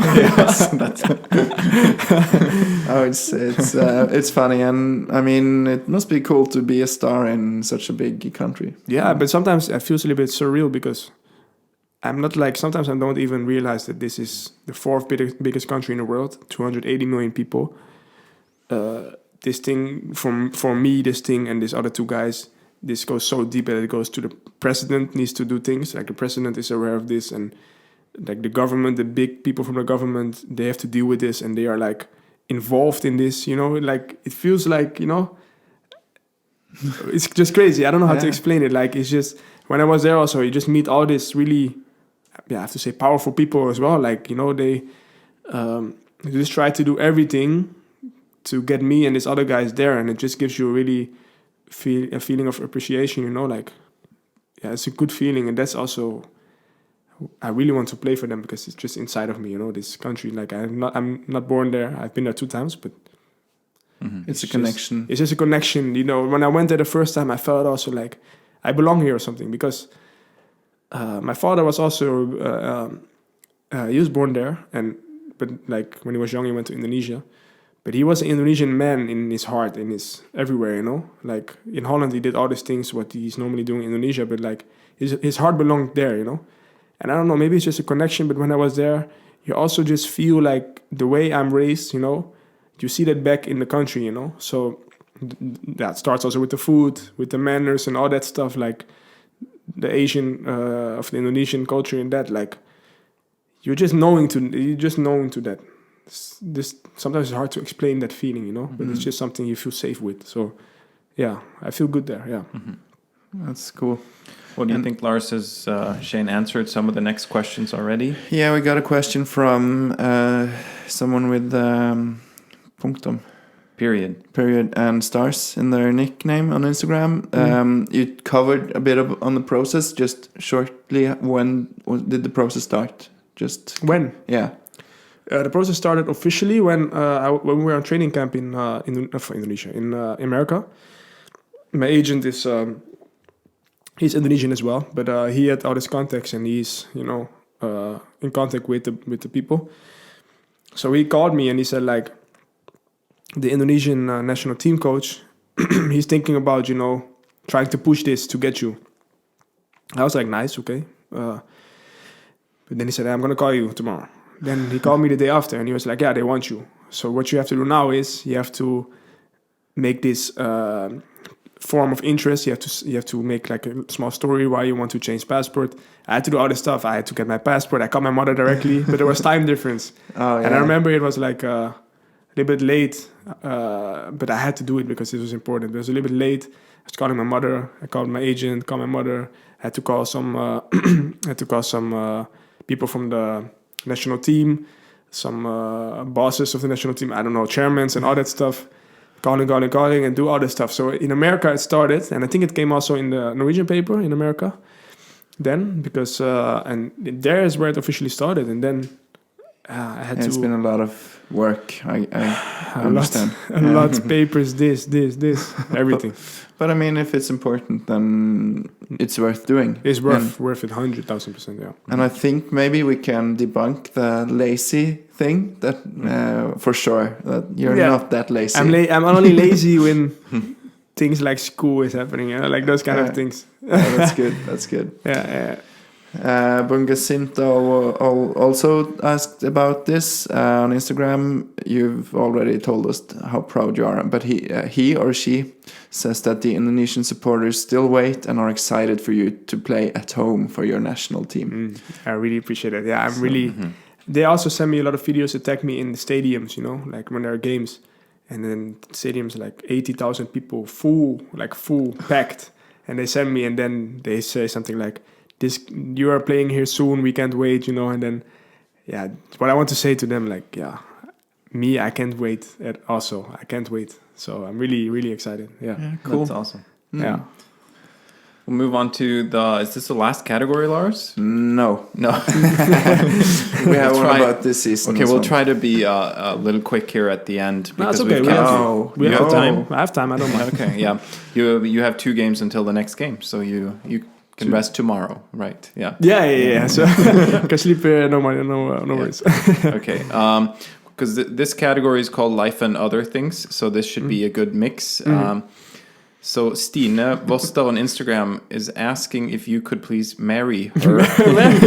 And that leads me. I'm not going to ask you that question. You can take this up with Stine when you meet her. But have you received many proposals while at Viking? Maybe a little bit, but so this isn't the first one. No, sometimes you get like on Instagram, you get this message like, "Oh, marry me" or something, But then I have to meet first, before I marry someone. So I think that's the right thing to say. Are you single? Yeah, I'm single right now. Okay, there you have it. Mm-hmm. Yeah. So now everyone knows. Okay, that's good. Yeah. I don't know if this question is related, but this question comes from Alan Goa. He's asking, why do you have so many followers on Instagram? Yeah, that's basically because of the Indonesian thing, of course. So, he told us, Alex. Yeah, you already mentioned this? No, but like the thing is... I thought it was all you told us that it blew up in his Instagram. Yeah, but like I can say like I think when I came here, I had like 6,000 followers or 5,000 or something. And then, yeah, when this Indonesian thing happened, now I'm here, So, and I remember when it was in the news, I looked at my Instagram and it went up like 7, 8, 9, 10, 11, 12. But like it's crazy. Like in 1 hour, it went from went like 30,000 up, and then it's crazy. And then at some moment, then something new came in. Let's say I scored a goal or something happened, and then everybody's reposting it in Indonesia. And then I post something on my Instagram also. Like I made a story about my father and about why I want to play for the national team, and then pictures of my father in Indonesia with my mother and all that stuff. And that blew up as well, and then thousands again, and then now I'm here. So yeah, that's why. So everyone, go on Instagram, follow Shayne Pattynama. Yeah. Yeah. You told us a little bit in the beginning about how it can be tough to be alone, or that you are alone in Norway, and that is a part of your education, so to say. But there was this particular game for Viking 2 last year. Do you remember? I remember. It was at Madla, where that's my club when I was little. Okay. Can you tell us a little bit about that? Because it was a newspaper article about it as well. Really? Yeah, in Rogalands Avis last year. Okay. I had it there. I remember reading this article, and it was. I think you were a little frustrated at the time. Yeah, because you were playing more. Yeah, I remember I was really frustrated there. Yeah. The headlines is snapped and asked to be subbed. Yeah. Yeah. I was not really proud of that, to be honest, but You were honest, right? I was honest. Yeah. I can say what happened. I remember in that time. I remember me not being a starter. For the first team. For the first team, yeah. I was not a starter, but I remember in that time, every time I came in and, I had a goal or assist, and like I really thought I did really well, every time I came in. So I felt a little bit like more frustration getting in myself. And then I think there was also a game, then we were losing against Bodo Glimt or something, and then I felt like I can go in, but I didn't came in, and so yeah, there was some frustration going on in me, inside of me, and then then I had to play with Viking 2, because sometimes if you don't start, you have to play there, and with all due respect at that moment, but I felt like I don't want to be honest, because you feel a little bit like I don't know how to say it in English, but you feel a little bit like you have to play there because you're not a starter. You still feel a little bit bad about that, with all due respect again, because but. Then I remember I played and I tried to be really motivated and, be, okay, I'm going to show myself, this is a moment, try to change it, And I remember that the game I started and I just got this feeling. I felt like, what am I doing? Like, they bought me and I'm not starting right now, and I want to start, and I'm showing myself, and, I got this negative thoughts in my mind, which was not playing good. On 4th level. Yeah, and it was like 8 o'clock, it was dark, it was cold, I was like, this negative thoughts came in my mind, like, and that doesn't happen that fast, but like then it happened, negative thoughts. So I was like, fuck this, I was thinking like that. Yeah, I don't want this. So I started also like, I almost didn't run, Let's say I was running for an overlap, I didn't got the ball. Normally I would be like, okay, sprint back, I was like, I was like this, I'm walking back, and then like some things happened, we lost the ball sometimes, and then I was like, again, like, I don't want this, And then I remember I was almost snapping on the pitch. Like, I almost want to snap on the pitch, like, scream or do something stupid. Like, you almost want to kick someone. Like, it was that bad in my head, I remember. And then the whistle came for halftime. And, I was already, like, my head was really red and I was crazy mad and stuff. And I came in, and I'm going to be honest what happened. I just came in the dressing room and all my anger came out. I was just like, let's say this is table. I was kicking the table and doing this, and in front of these guys, young guys as well. Like, it was really bad. It was not good that I did it, but it came out. And I remember Tommy Holland. Mm-hmm. He was there as well, and he calmed me down. He came to me and he said, "Hey, I understand you, but well, try to be composed. I really understand you." He really helped me in that moment. I remember it was really, really nice of him. It was really good because he actually really calmed me down. I stopped. So, but then I went to Pereira. And I told him, Coach, I'm sorry, I'm really sorry, but can you get me off, because it's gonna go wrong if I'm gonna stay playing in this negative mindset, and I try to help myself here, because I'm gonna only make a really bad appearance on the pitch for myself, and maybe I'm gonna do something wrong, kick someone, do something really bad. I don't want to do that. I'm sorry, but can you do it for me? And he was really understanding as well. He was not like, why, and he was like, okay, Shayne, no worries, I understand. So then I cooled down a little bit, showering. Then Betty came in. I remember what's happening. I explained to him a little bit, and he understood me as well. So we had a small talk there, and then I went outside, watched the game. And luckily also Sondre Bjorsu, Viljar, Vivadna, and who was another one? There was one more, I forgot. But they were there watching the game, and I went to them, and they also they came to me, and they were talking to me. They were really, they made me not think about it anymore. They made some jokes. You watch the game, and So I felt good again. And then after the game, I went into the dressing room, and I just apologized to everyone and to the players and to the coaches as well. Like, this is not how I want to represent myself. I'm also a first team player, so I have to be, I have to represent myself well. And I didn't. But yeah, that's basically what happened. And it was just frustration. And that came out there. Yeah, and in the article, it also says that it was a tough time, and it makes sense.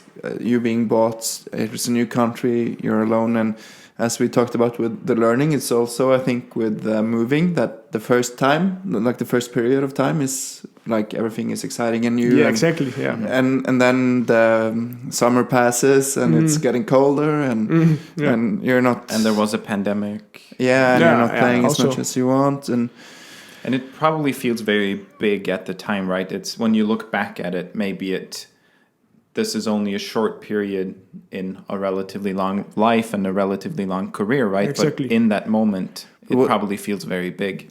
In that moment, it felt really big, of course, because, in that moment, it's like football is like the most important thing, So then if you feel like that, it's really big at that moment, yeah. But what I said also, in the podcast, when you look back, you appreciate these moments, because these are the moments you learn the most, I think. You learn on your lowest sometimes, or on low points, you will learn a lot. So if you use it in a good way though. So I remembered also, after I called with some family, and I remember after that moment, everything went like this again, And I always believe this. So if you are there, and if you use that in a good way, you will always go up again. And that's what I witnessed there. And and I appreciate all the things that happened last season, because that made me a stronger person and a better football player and everything. So I see it in a good way, everything that happened, Yeah, and also as you said, this was after these things got better, and Viking has this mental coach. Yeah. Is that what it's called? Yeah, Frank. Yeah. Was he one of the guys who helped you? Did you use that capacity in the club? To be honest, yeah. He, I really believe in that it helps, and I'm still talking with Frank. Like last week, I already also talked again with him, and that's really helping. It really makes you also get it out your system if you have things you struggle with. And if I can be honest here, also I have my own psychologist in Holland who I already see for 5 years almost. So I really believe in that, and it really helps. So Frank now in Norway is really something I can rely on, someone I can rely on. And then I have my own. Spoke with him also 1 week ago, and I speak with him every month. So it's something that for me, it really helped me a lot in my career. So yeah. Yeah, the psychologist and yeah. Okay, cool. Yeah. Good. I don't think this is talked very much about, but I guess it's really important, because if you, like you say, if you lose the focus, and yourself to that level that you can see that if this continues, I'm going to do something bad, take me off. That's a good quality. Yeah. And yeah. Good to have people around you to get some perspective as well. Yeah, exactly. And that's just something I just felt like I have to, do this. I have to do it this way. And Pereira also after said to me, okay, good of you that you did it this way, and you apologize and all that stuff. So I also had a talk with him after that, and and what I said after that, everything was just getting much better, and it helped me. I think I see it in a positive way now, which I didn't see then. I only saw negative, but I see it in a positive way. Yeah, 100%. Yeah. Good. Okay. So I think we covered a little bit about this. Lucas Andersen wonders who you look up to, but now we talked about football earlier.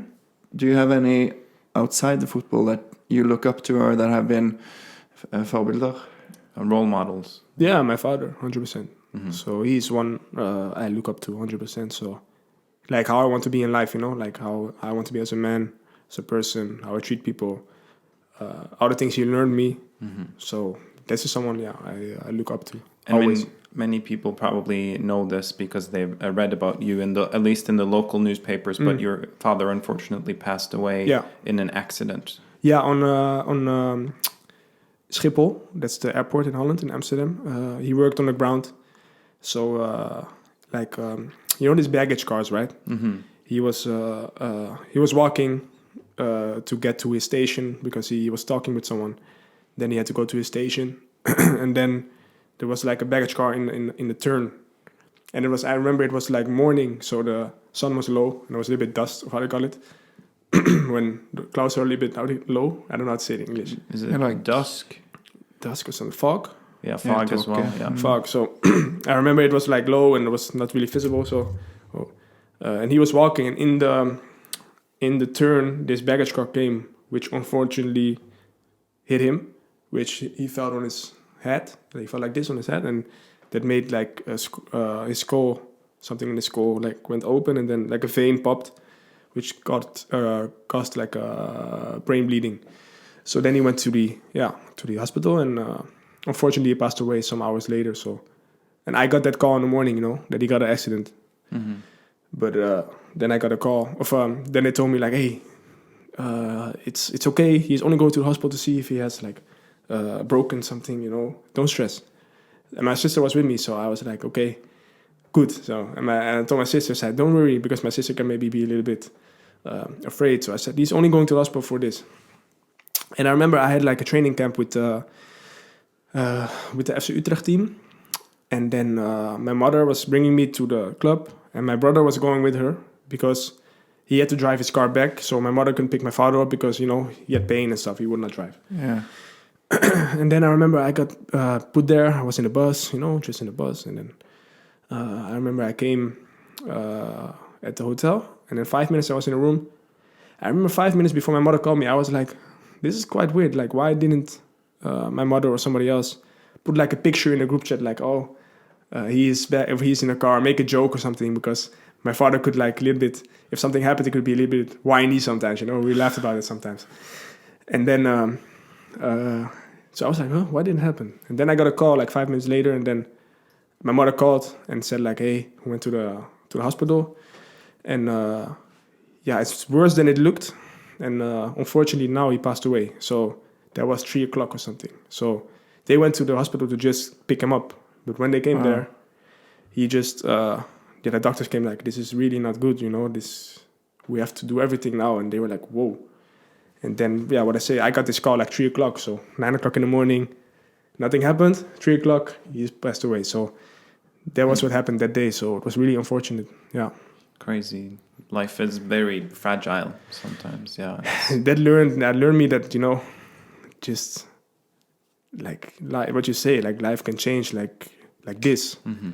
Like, when I was younger, I was always afraid. I was always thinking about, what if my parents are not here anymore? Maybe, I don't know. Kids have those thoughts sometimes, but then now it was like reality, and it happened like this. I couldn't I remember I was there and I was just, I was almost panicking, I was next to a roommate.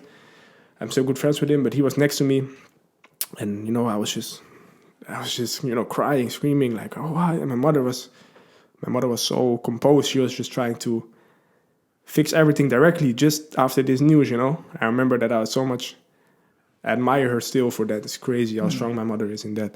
So she is also my example. I don't want to forget her. But there was some hard times. Yeah. Yeah, and you were 17 at this 17. stage, and I guess focusing on the training camp wasn't going to happen. No, a friend picked me up directly, and he knew my mother called him first, so he was already on the way, like when I got this call. So she told me like, or he called me, or he texted me like, I'm on my way, I'm here in like 40 minutes or something, and I went off directly, got home, and then all these things, some family was there, some other family, some friends, and just deal with it, and And in the midst of all this, it's obviously good to have had such a good father who's been a role model, as you said. Yeah, that's why I'm saying like I prefer to have had him in my life than not to have had him at all, because some people are less fortunate to not even have a father figure, for example, and even to have somebody like him, like he was a perfect father figure, like all the lessons he taught me, not only me, the family, like some tattoos also are like, for a lot of tattoos on my arm, and like for him, some lessons he learned us. So I couldn't wish for a better father than him, like 100%. What was his name? Henry, yeah. So Pattynama, of course, also like his name, and that's what I'm saying also with playing for the national team. He has a deeper loading because of that as well. So, yeah. Maybe we can ask about that now, because you already mentioned your tattoos. Tuva Bore and Steffen Bøssen Torstenbø have both asked about your tattoos. How many do you have, and what do they mean? Yeah, my right arm is full, and I have some small ones, so you see like on my neck and on the side and here. But like most of my tattoos are for my family. So like a lot of tattoos, like I have something here, is respect, family, love, caring, and sharing together. That's like one of the key things my father was standing for example. If you can put your mind to it, you can do it. That's something my mother always tells me. And then I have an infinity sign with my sister. I have a twin sister, so infinity, and we have a really special different bond, So that's with the S and the S. Her name is Shani. My name is Shayne, then SS. Some other things from my father, like his birth date, and some flowers, like the same tattoo my brother has. And here you see like the first letters of my family, my brothers and sister. So R, M, J, M. So mostly the tattoos I have is like for my family. So the only one, this is just a random one, to be honest. Like I wanted something on my hand, and then I wanted something on the side, and then this tattoo artist was like, maybe you can better do your whole hand. And I was like, oh, let's try. And then he was just drawing on my hand. Like he was like, I was like, maybe I want something with clouds. And he was like, okay, let me try something. And then he did this, and he was like, you like it? I was like, yeah, let's do it, And then we just did it. So this is the only one that's like not really a meaning. Because I was wondering about this, because you do this thing when you like, there's a video, I think, or the pose with the hand on your face. Yeah. Like the like the pictures you make with Viking before the. Yeah, I know what you mean. This one, yeah. And that's just like, because maybe all saw the tattoo in my hand, but there's me and a friend. I remember you make some jokes sometimes, like like there are footballers in Holland who are doing that when they score. But he was sometimes joking with me, like, hey, when you have a picture or something, or when you score, do it. And I remember then we had to a photo shoot with Viking, and then I was thinking about him. I was like, I'm gonna do this for him. So I was like, I told him like, you're gonna see in 1 week when we get the picture, you're gonna see I made a picture for you. And then there was this, and then now I'm thinking about it sometimes when I score, maybe I will do it. I don't know, but it's just a small thing. Yeah. Let's do that for our episode photo in this episode. That will be the cover for the episode. Yeah. Cool. Okay, very good. Are we moving on to some more rumors we've picked up? Maybe we do. You mentioned also that you like Norwegian nature, Shayne, and one very Norwegian thing is to go hiking in the mountains. So, have you been, and how was your trip to Etnefjellene? Yeah, I knew it. Yeah. That was great. I remember that was when I was just coming here, and then we had this 1 week off, and it was COVID, of course, so I couldn't travel back or somewhere else. And I remember Viljar, he came like, we're gonna go on a hike with Sondre, Bjørsul, with Runar, who was playing at Brandau, I think. And yeah, we're gonna go on a hike. And I was like, yeah, hike. I never did hike in my life, like never. And in the beginning, me and Kevin, we were already quite good then, and we were like, yeah, but we were planning to go to Oslo or something. But then we were like, it was COVID, so we cannot do anything. So then we said, okay, are we going? Then we said, okay, let's go. We go, because Kevin was also invited. And then I remember, yeah, we got this, I just thought we were going to walk a little bit, you know, and then chill, walk, chill, you know. And then I remember that, yeah, it was like 20 kilometers on a day and stuff. And in the snow and in the mountains, go up, go down. And in the beginning, you know, you're really like hyped. It's like nice, beautiful. And you see this beautiful nature. And then I remember at some moment, I got really tired and stuff, you know. And the day before we had a game, I remember we had a game, so I was a little bit also painful. But I remember, like, at some moment, I forgot to enjoy the nature because I was focusing on me being strong enough to finish it, you know. Because we had this long walk, and then we were in the snow, and it was like a lot of this, you know. A lot, and like this ups and this. Downs. Ups and downs. And then I remember Runar was in front. And then he was like, and we were thinking that we were almost done, you know. And then he was like, he saw this plate. I was like, yeah, 10 kilometers still where we needed to go. And he was turning around like this, like it was. And then, you know, and then we were like, oh. And I was laughing, but deep inside I was like, I was a little bit mad, like, ah, shit, okay, we have to, you know. So you weren't prepared for this long walk. You were just. Was it over several days or 2 days we did it? 2 So we days. slept in the cabin, or in like something we rented there. So yeah, then we walked. No, we started off like climbing this mountain or something. I don't know what it's called, but like with a guide, of course, and then with safety. But it was crazy high, and it was like steep. Like it was like this. It was not like you go like this. It was like this, and then you go. And I'm really afraid of heights. Like really afraid of heights. I can be 5 meters high, and I can be like this. And I tried. I remember I said to them, I don't know if I can handle this. I said it already 1 week ago because they showed me. I don't know if I'm going to do it. So I'm going to try, but I don't know. So then they said, okay, try the beginning. Go a little bit up. And then I was on 10 meters. I looked down. I said, sorry, boys, I cannot do this. So then I just waited down. There was like a small house where you can sit. And it was really good weather. So I was just laying like this. And I was tired from the day before. So I was just sleeping a little bit. So I didn't do that. But then we had this walk, and then we went to this cabin. We had some food there. We made some tacos, I remember. It was on the water. It was really great, actually. Like, I'm saying now, sometimes, you know, I was a little bit like tired and stuff. But when I look back at it, it's one of the most beautiful things I've done. And even sometimes I watch these videos back because I made a lot of videos.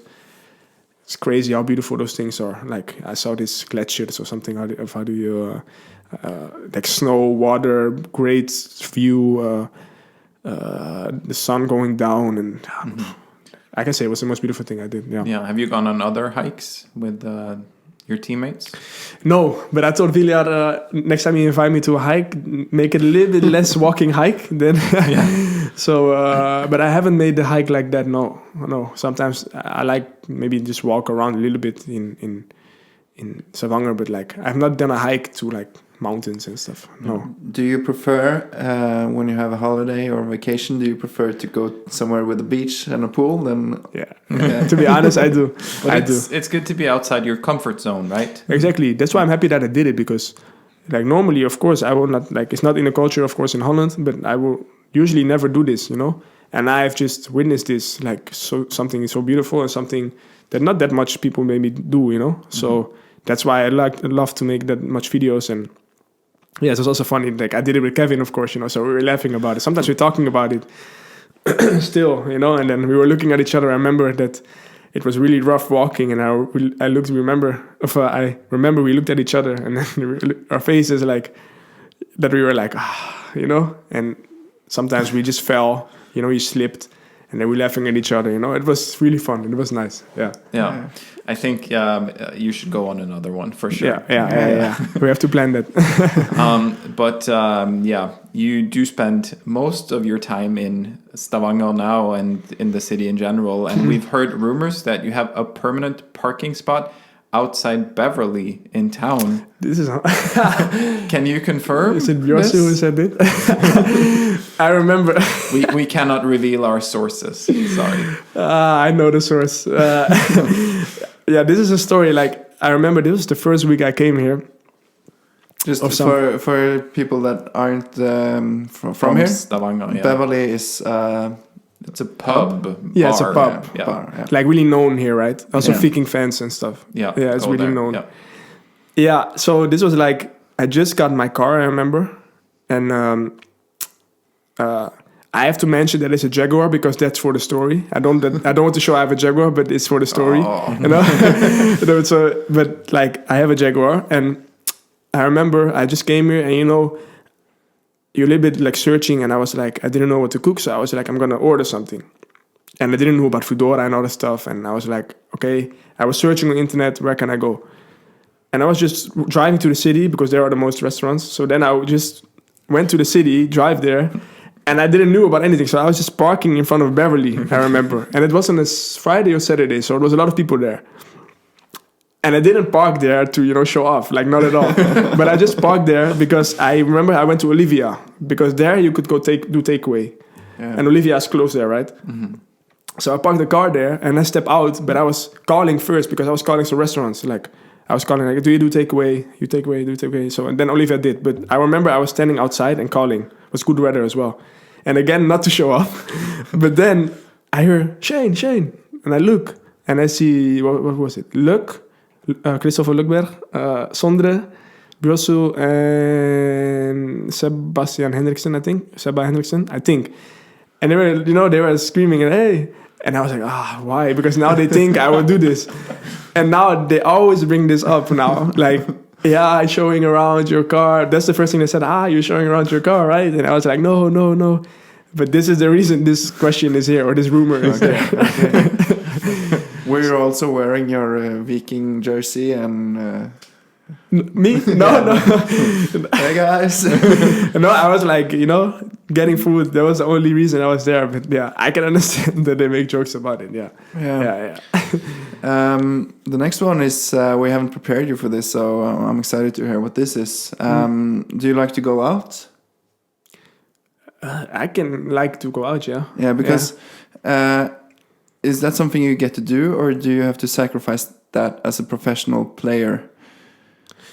Yeah, you have to sacrifice it a lot because there's less, there's not that much time to do that, not that much opportunities to do that. So when you have that, you would like to do that sometimes, and sometimes we do that with the team when you have a weekend off or a day off. But you just, like in the season, there's not that much opportunity to do it. So you just sacrifice that, and that's one of the things that, people that don't play football, for example, on a high level, that's easier for them to do, of course. Yeah. So But what I'm wondering is, because we were told to ask you. Yeah. How many times have you tried alcohol for the first time? I get tired of this, guys. Yeah, a lot, to be honest. Because do you forget that you? No, the thing is, like, this was also on a hike. I remember we were with these guys, and we had some drinks, like just some beers or like mad fish and some things, and I said, like, and they were like, hey, you want to drink something? I said, I never drink, I never drink in my life. And then they said, just try. If you want, you can try. And I was like, let me try a little bit. But I said to them also, like, yeah, I have tried before. Sometimes I have tried. And then I remember we went out with the team, and then they were like, hey, you're gonna drink? Yeah, I'm gonna drink. I said, yeah, I can try a little bit, but this. And then I told everyone, this is the first time I'm gonna try it. And then I remember the next time we go out, and then they were like, it's first time, right? It's the first time you're gonna try it. So I said it every time. So now they are like, yeah, you just say it every time. This is your first time, Mm. So that's. No. Now the first time was. The first time I actually was really drinking was when we were celebrating the qualification of third place. So that was like the first time I went drinking. But went out. Yeah. Because now we're a bit worried. So that was your fourth time drinking. Let's say fourth time. Yeah, fourth. Yeah. But just now, maybe people are wondering: is there a problem with the alcohol culture in the club, or is this just something you do? Oh no, we almost never do it. Like, that's good. It's just like when there's opportunity and we are days off, then we can do it, but that doesn't mean that we always do it, Like, it's just, we also don't have to forget that we are humans, and we have to have fun. Like, if you go every time in this performance culture, you have to do this, I don't think that's good. Sometimes you need to enjoy and be comfortable and do something with the team. And if that sometimes is have some drinks, I'm not talking about you have to jump on a table, be drunk and vomit, that's not what I mean. But like, I think, you can do it sometimes. You choose the right moments. And what I said, it's almost never that we do it, It's just, And I think important, like you say, it's not about going out jumping on the tables. No, exactly. It's just having fun, because there's also some team building, You see each other in a different way, and that makes also, the relationship even better as a person. So that's just a thing we can do. And if we can do it, we do it sometimes. And that's not that much, Yeah. Okay. So now, are we heading into the final headline? I think so. Final category is this season. So this means that if you are now listening to this, listeners in 2023, maybe you just want to switch off because it's going to be old news. But 2 hours in as well, right? Yeah, true. But if you are listening in the beginning of August 2022, this might still be relevant. Yeah. And if you are listening, thank you very much. 2 hours. Of course. That's good. So we're getting close to the end here, Shayne. You have important games coming, so we won't keep you up all night. But how would you so far evaluate this season? Like, how do you think it's been? It's been, we had a little bit like best of both worlds we had, I think, because we started the season really good. Like, we won all these games in the beginning, and then we started maybe struggling a little bit. So we felt how it is to just win every game and dominate and be really good. But we also have felt that we lost some games in a row and that we struggled a little bit. So I would say we have done really good things. And that's what I meant with the consistent thing we talk about. To be a top team, you have to be consistent. So, I think there are really good things. We have showed that we are a really great and good team, but also that we have to, learn to continue like that. And as you say, it's been there was 5 or 6 games, I think, without winning. And why do you think we were struggling? It could be, I cannot say exactly, but it could be that maybe it went a little bit in the head, like, I'm not saying cocky or something, I just mean like, when you win, there's always a moment, let's say, and you have maybe a less good game and maybe you lose, and maybe you start to get then, I have to say also, there was also a little bit not luck on our side sometimes, that we just were much better game, and then we were up 1-0, and then the last minute there was like a shitty goal against, and then it was 1-1, and that doesn't help for the spirit at some moment. But I just think we have to just, even if it's going a little bit less good, we have to, we have to believe in ourselves, the way we play, that's the way, like that's us, even when things go a little bit less, because that always happens, it's almost never that the team goes the whole season winning and being the best every time. Sometimes you have a bad game, that happens. Do you think maybe it's also because you played 3-5-2 against relatively poor teams? This is what I think you see. Okay, It could be like you don't. I'm not saying that is the reason, but like, sometimes you think you want to play always the same, especially when you're a top team. You want to develop and continue playing the way you play. But like, we are such a good team that even if we play 3-5-2 against maybe a team that's less good, we still have to win it then. So yes and no, but like, I think what I said, how we started, we played with 4, we played really good, we were really dominant. So then maybe you prefer to keep on playing like that, but there was also, I think, no, this is me just thinking.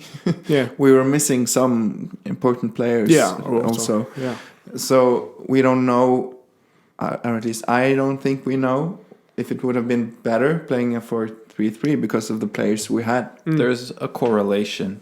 I will say. Yeah, that yeah. means it's not necessarily the cause, but yeah. Yeah, no, of course. But I think also the coaches make decisions, and they see they have their reasons to maybe change to a 3-5-2, and like we as a team, we have to do that, and we also believe in that. However we play, we have to win, and the quality we have, that we need to win, and yeah, if we play 3-5-2, we have to develop on that one, on the way we play.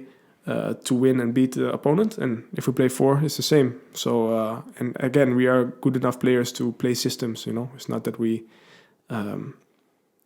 cannot play it. But I understand though that if you have a system, that you prefer to play that system. Yeah, yeah.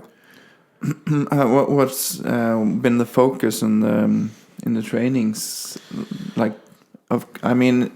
losing games, of course, must affect the group. But what's your focus in?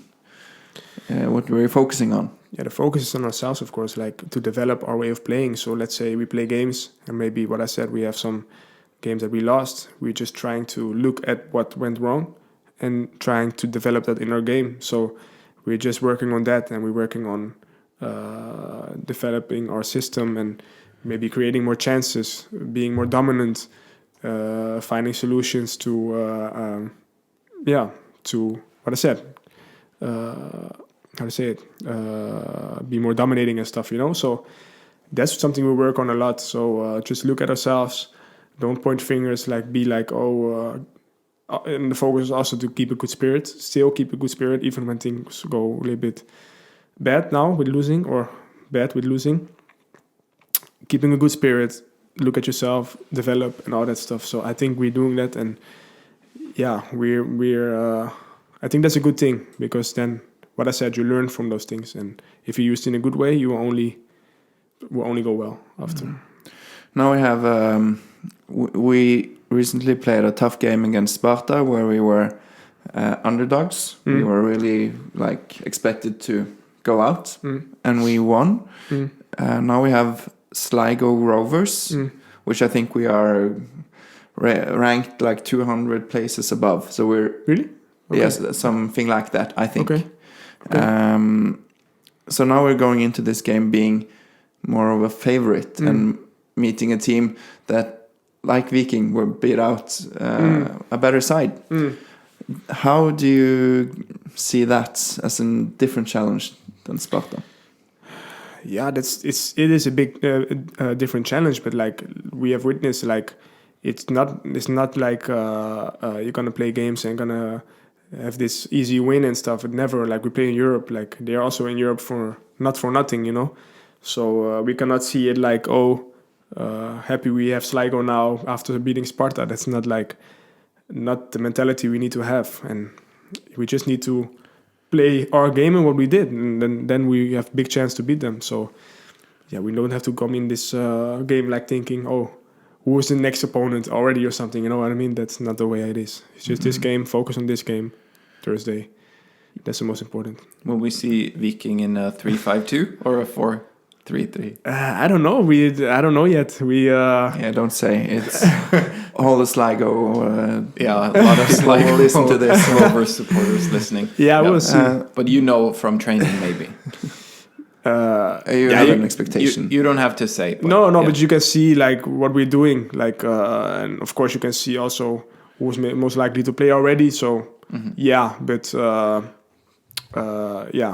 we'll see it Thursday, because they make the decision. So on the training you're gonna train on it and see what we do. So but of course this game is in 2 days or in 1 day when we release this episode. So if we use the game Thursday to look on the season ahead, because what we have been discussing is that we've been struggling against teams that are lying low and defending and not being able to break through on the final part of the pitch. How do you do that? That's a good one. That's also easy question. Yeah, I'm gonna try to be Pep Guardiola now. But that's the thing we are training on also. How can you create spaces? How can you, when they are low, how can you create spaces which switch of play, for example. You switch the play fast. The positioning is really important, that you stretch them with, let's say, wingers or the striker or with the midfielders in between. So, and we're really, really focusing on that right now, like trying to get details right to make it hard for them to defend us and to overload them, because that's the thing. If they lay low and you're going to overload them, it runs in behind and overlaps and midfielders in between. Like if I'm talking about Ajax, for example, they face that every game in Holland, also in the Champions League even. And like how they do that is just so crazy, like how they do it, So those are things like we are training on and trying to improve and trying to do good so that it makes us easier to, score goals against those teams, yeah. Do you feel confident meeting these kind of challenges for the rest of the season? Do you think you're starting to crack the code, so to say? I think so. But we also have to see that in a good way for us as Viking, because the teams play low and just be like that. That's also a compliment for us, because they see that we are a good team, and we have to see that in a good way. Okay, they are like respecting us. You know what I mean? But like, yeah, I think we are really focusing on to crack the code. Yeah, and I feel like that we are getting there. Yeah. So and we have done it first in the beginning of the season. We have done it, like also these cup games in the beginning, they were laying like almost into their goal, and we created a lot. And in the beginning of the season, we won a lot of games with teams that played low. So I know we can do it. So it's just some fact of, getting it, getting it back and yeah, doing it. So I have no doubt about it. No. Yeah, that sounds good. Yeah. Yeah. Yeah. One question on one of your teammates, David Brekalo. How good is David? Yeah, he's a monster, Like he's a great guy, but like he's a good player. He's comfortable on the ball, finds solutions forward, dribbles in when he needs to over the whole pitch sometimes. Sometimes he's even doing Zidane's on the pitch, And then he's also eating every striker up. So I haven't seen it, but I heard he also had Haaland in his pocket. I heard that. Mm-hmm. So we saw that. You saw it? Yeah, it's true. Yes, it's true. So yeah, I have only good words for him. So this is a really, really good player for us, and something that's really important. Someone who's really important for the team. Yeah, yeah. How much do you think Brøndby has to pay to get him? 100 million, I think. No, where do you see him going? Because we don't think he will go to Brøndby. No, he will not go. No. That's a good one though. Like, or where do you think he would be fit in? Like which league or club? Or maybe like in Holland or something. Or maybe I see him in Germany, Belgium as well. Like, I think he's a player who can in a good system, and he's a really good defender. Like in teams that press high also. Like he will eat everyone up. I want to see him. Yeah. So maybe when you're playing for Borussia Dortmund, you will face David Brekalo. Yeah. That would be nice. Yeah. Imagine that. Yeah. That I can see him play there. Yeah, he's a great player and a great guy. So yeah. Final question on him: who's faster, you or David? That's a good one. I want to have a sprint test with him about that, because I don't know. Okay, you don't know. I don't know. I think I'm faster. Yeah, that's good. He doesn't like it. I think he doesn't like it when he hears it, but I think I am. Yeah, that's good you say. I was hoping you would say something like that. Got the challenge for him, Yeah, we have to test sometime. Yeah. I think this will be the final question from Christian Nygaard. Alexander, is this correct? Yeah, that's correct. Christian Nygaard on Instagram is asking, which club do you really dread playing against, and which club do you look the most forward to playing in Eliteserien? Like regret playing against? No? Dread, so... Not looking forward. Like you look forward to a game, or you're the opposite of looking forward to? I don't have a club I'm not looking forward to be honest, in the league. Like, maybe it's a cliche answer, but I'm really serious. Like, I don't think I have a team I don't want to play to, but like, I would, like the challenges, like Bodo Glimt, Rosenborg, the big games, I look always forward to play.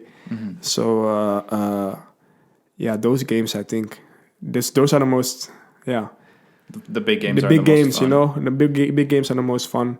And, Yeah. It doesn't sound very fun going to Kristiansund in the winter or in the autumn when it's cold and Oh yeah, I remember. it's a long journey. And I remember last season when we went there, it was minus. What was it? Minus 10, I think. And there was like this crazy game, right? Was that Kristiansund that David and Patrick. Oh yeah, no, I didn't mean that. But I meant that we scored this last minute goal and stuff with Sondre Bjørsund. Yeah. Like. That was it. That was that game. That was the only thing that game is remembered for. Yeah, that Bjørsund goal. Yeah. No, but it was like I remember it was minus 10. Yeah, so like in that way that's not nice. But like, I just every game I'm looking forward to play. Like every game there's a moment to show, like to show yourself. And then of course the big games you get this motivation easier. But like to be honest, every game is like really exciting to play. But you would still probably prefer Kristiansund away over Madla away. Yeah, 100,000%. Yeah, that's an easy one. Okay, that's good. Yeah, we will let that maybe be the final answer to a question. Shayne, we finish these podcasts by saying Heia Viking. You know this, right? Yeah, of course. So on the count of 3. Before you do, yes, okay. We of course have to say thank you if you listened to the whole episode to our listeners. Yes, thank you, and thank you for the questions and thank you to you, Shayne, for taking time on a Tuesday evening to be with us. Thank you for inviting me as well. So we're looking forward to the rest of the season, and of course, we wish you all the best. Thank you very much. Thank you. Now I think we have to finish before my English. You're getting your Irish accent. Yeah, that was a nice accent. Huh? Yeah. Thank you. So on the count of 3, 1, 2, 3. Heia Viking!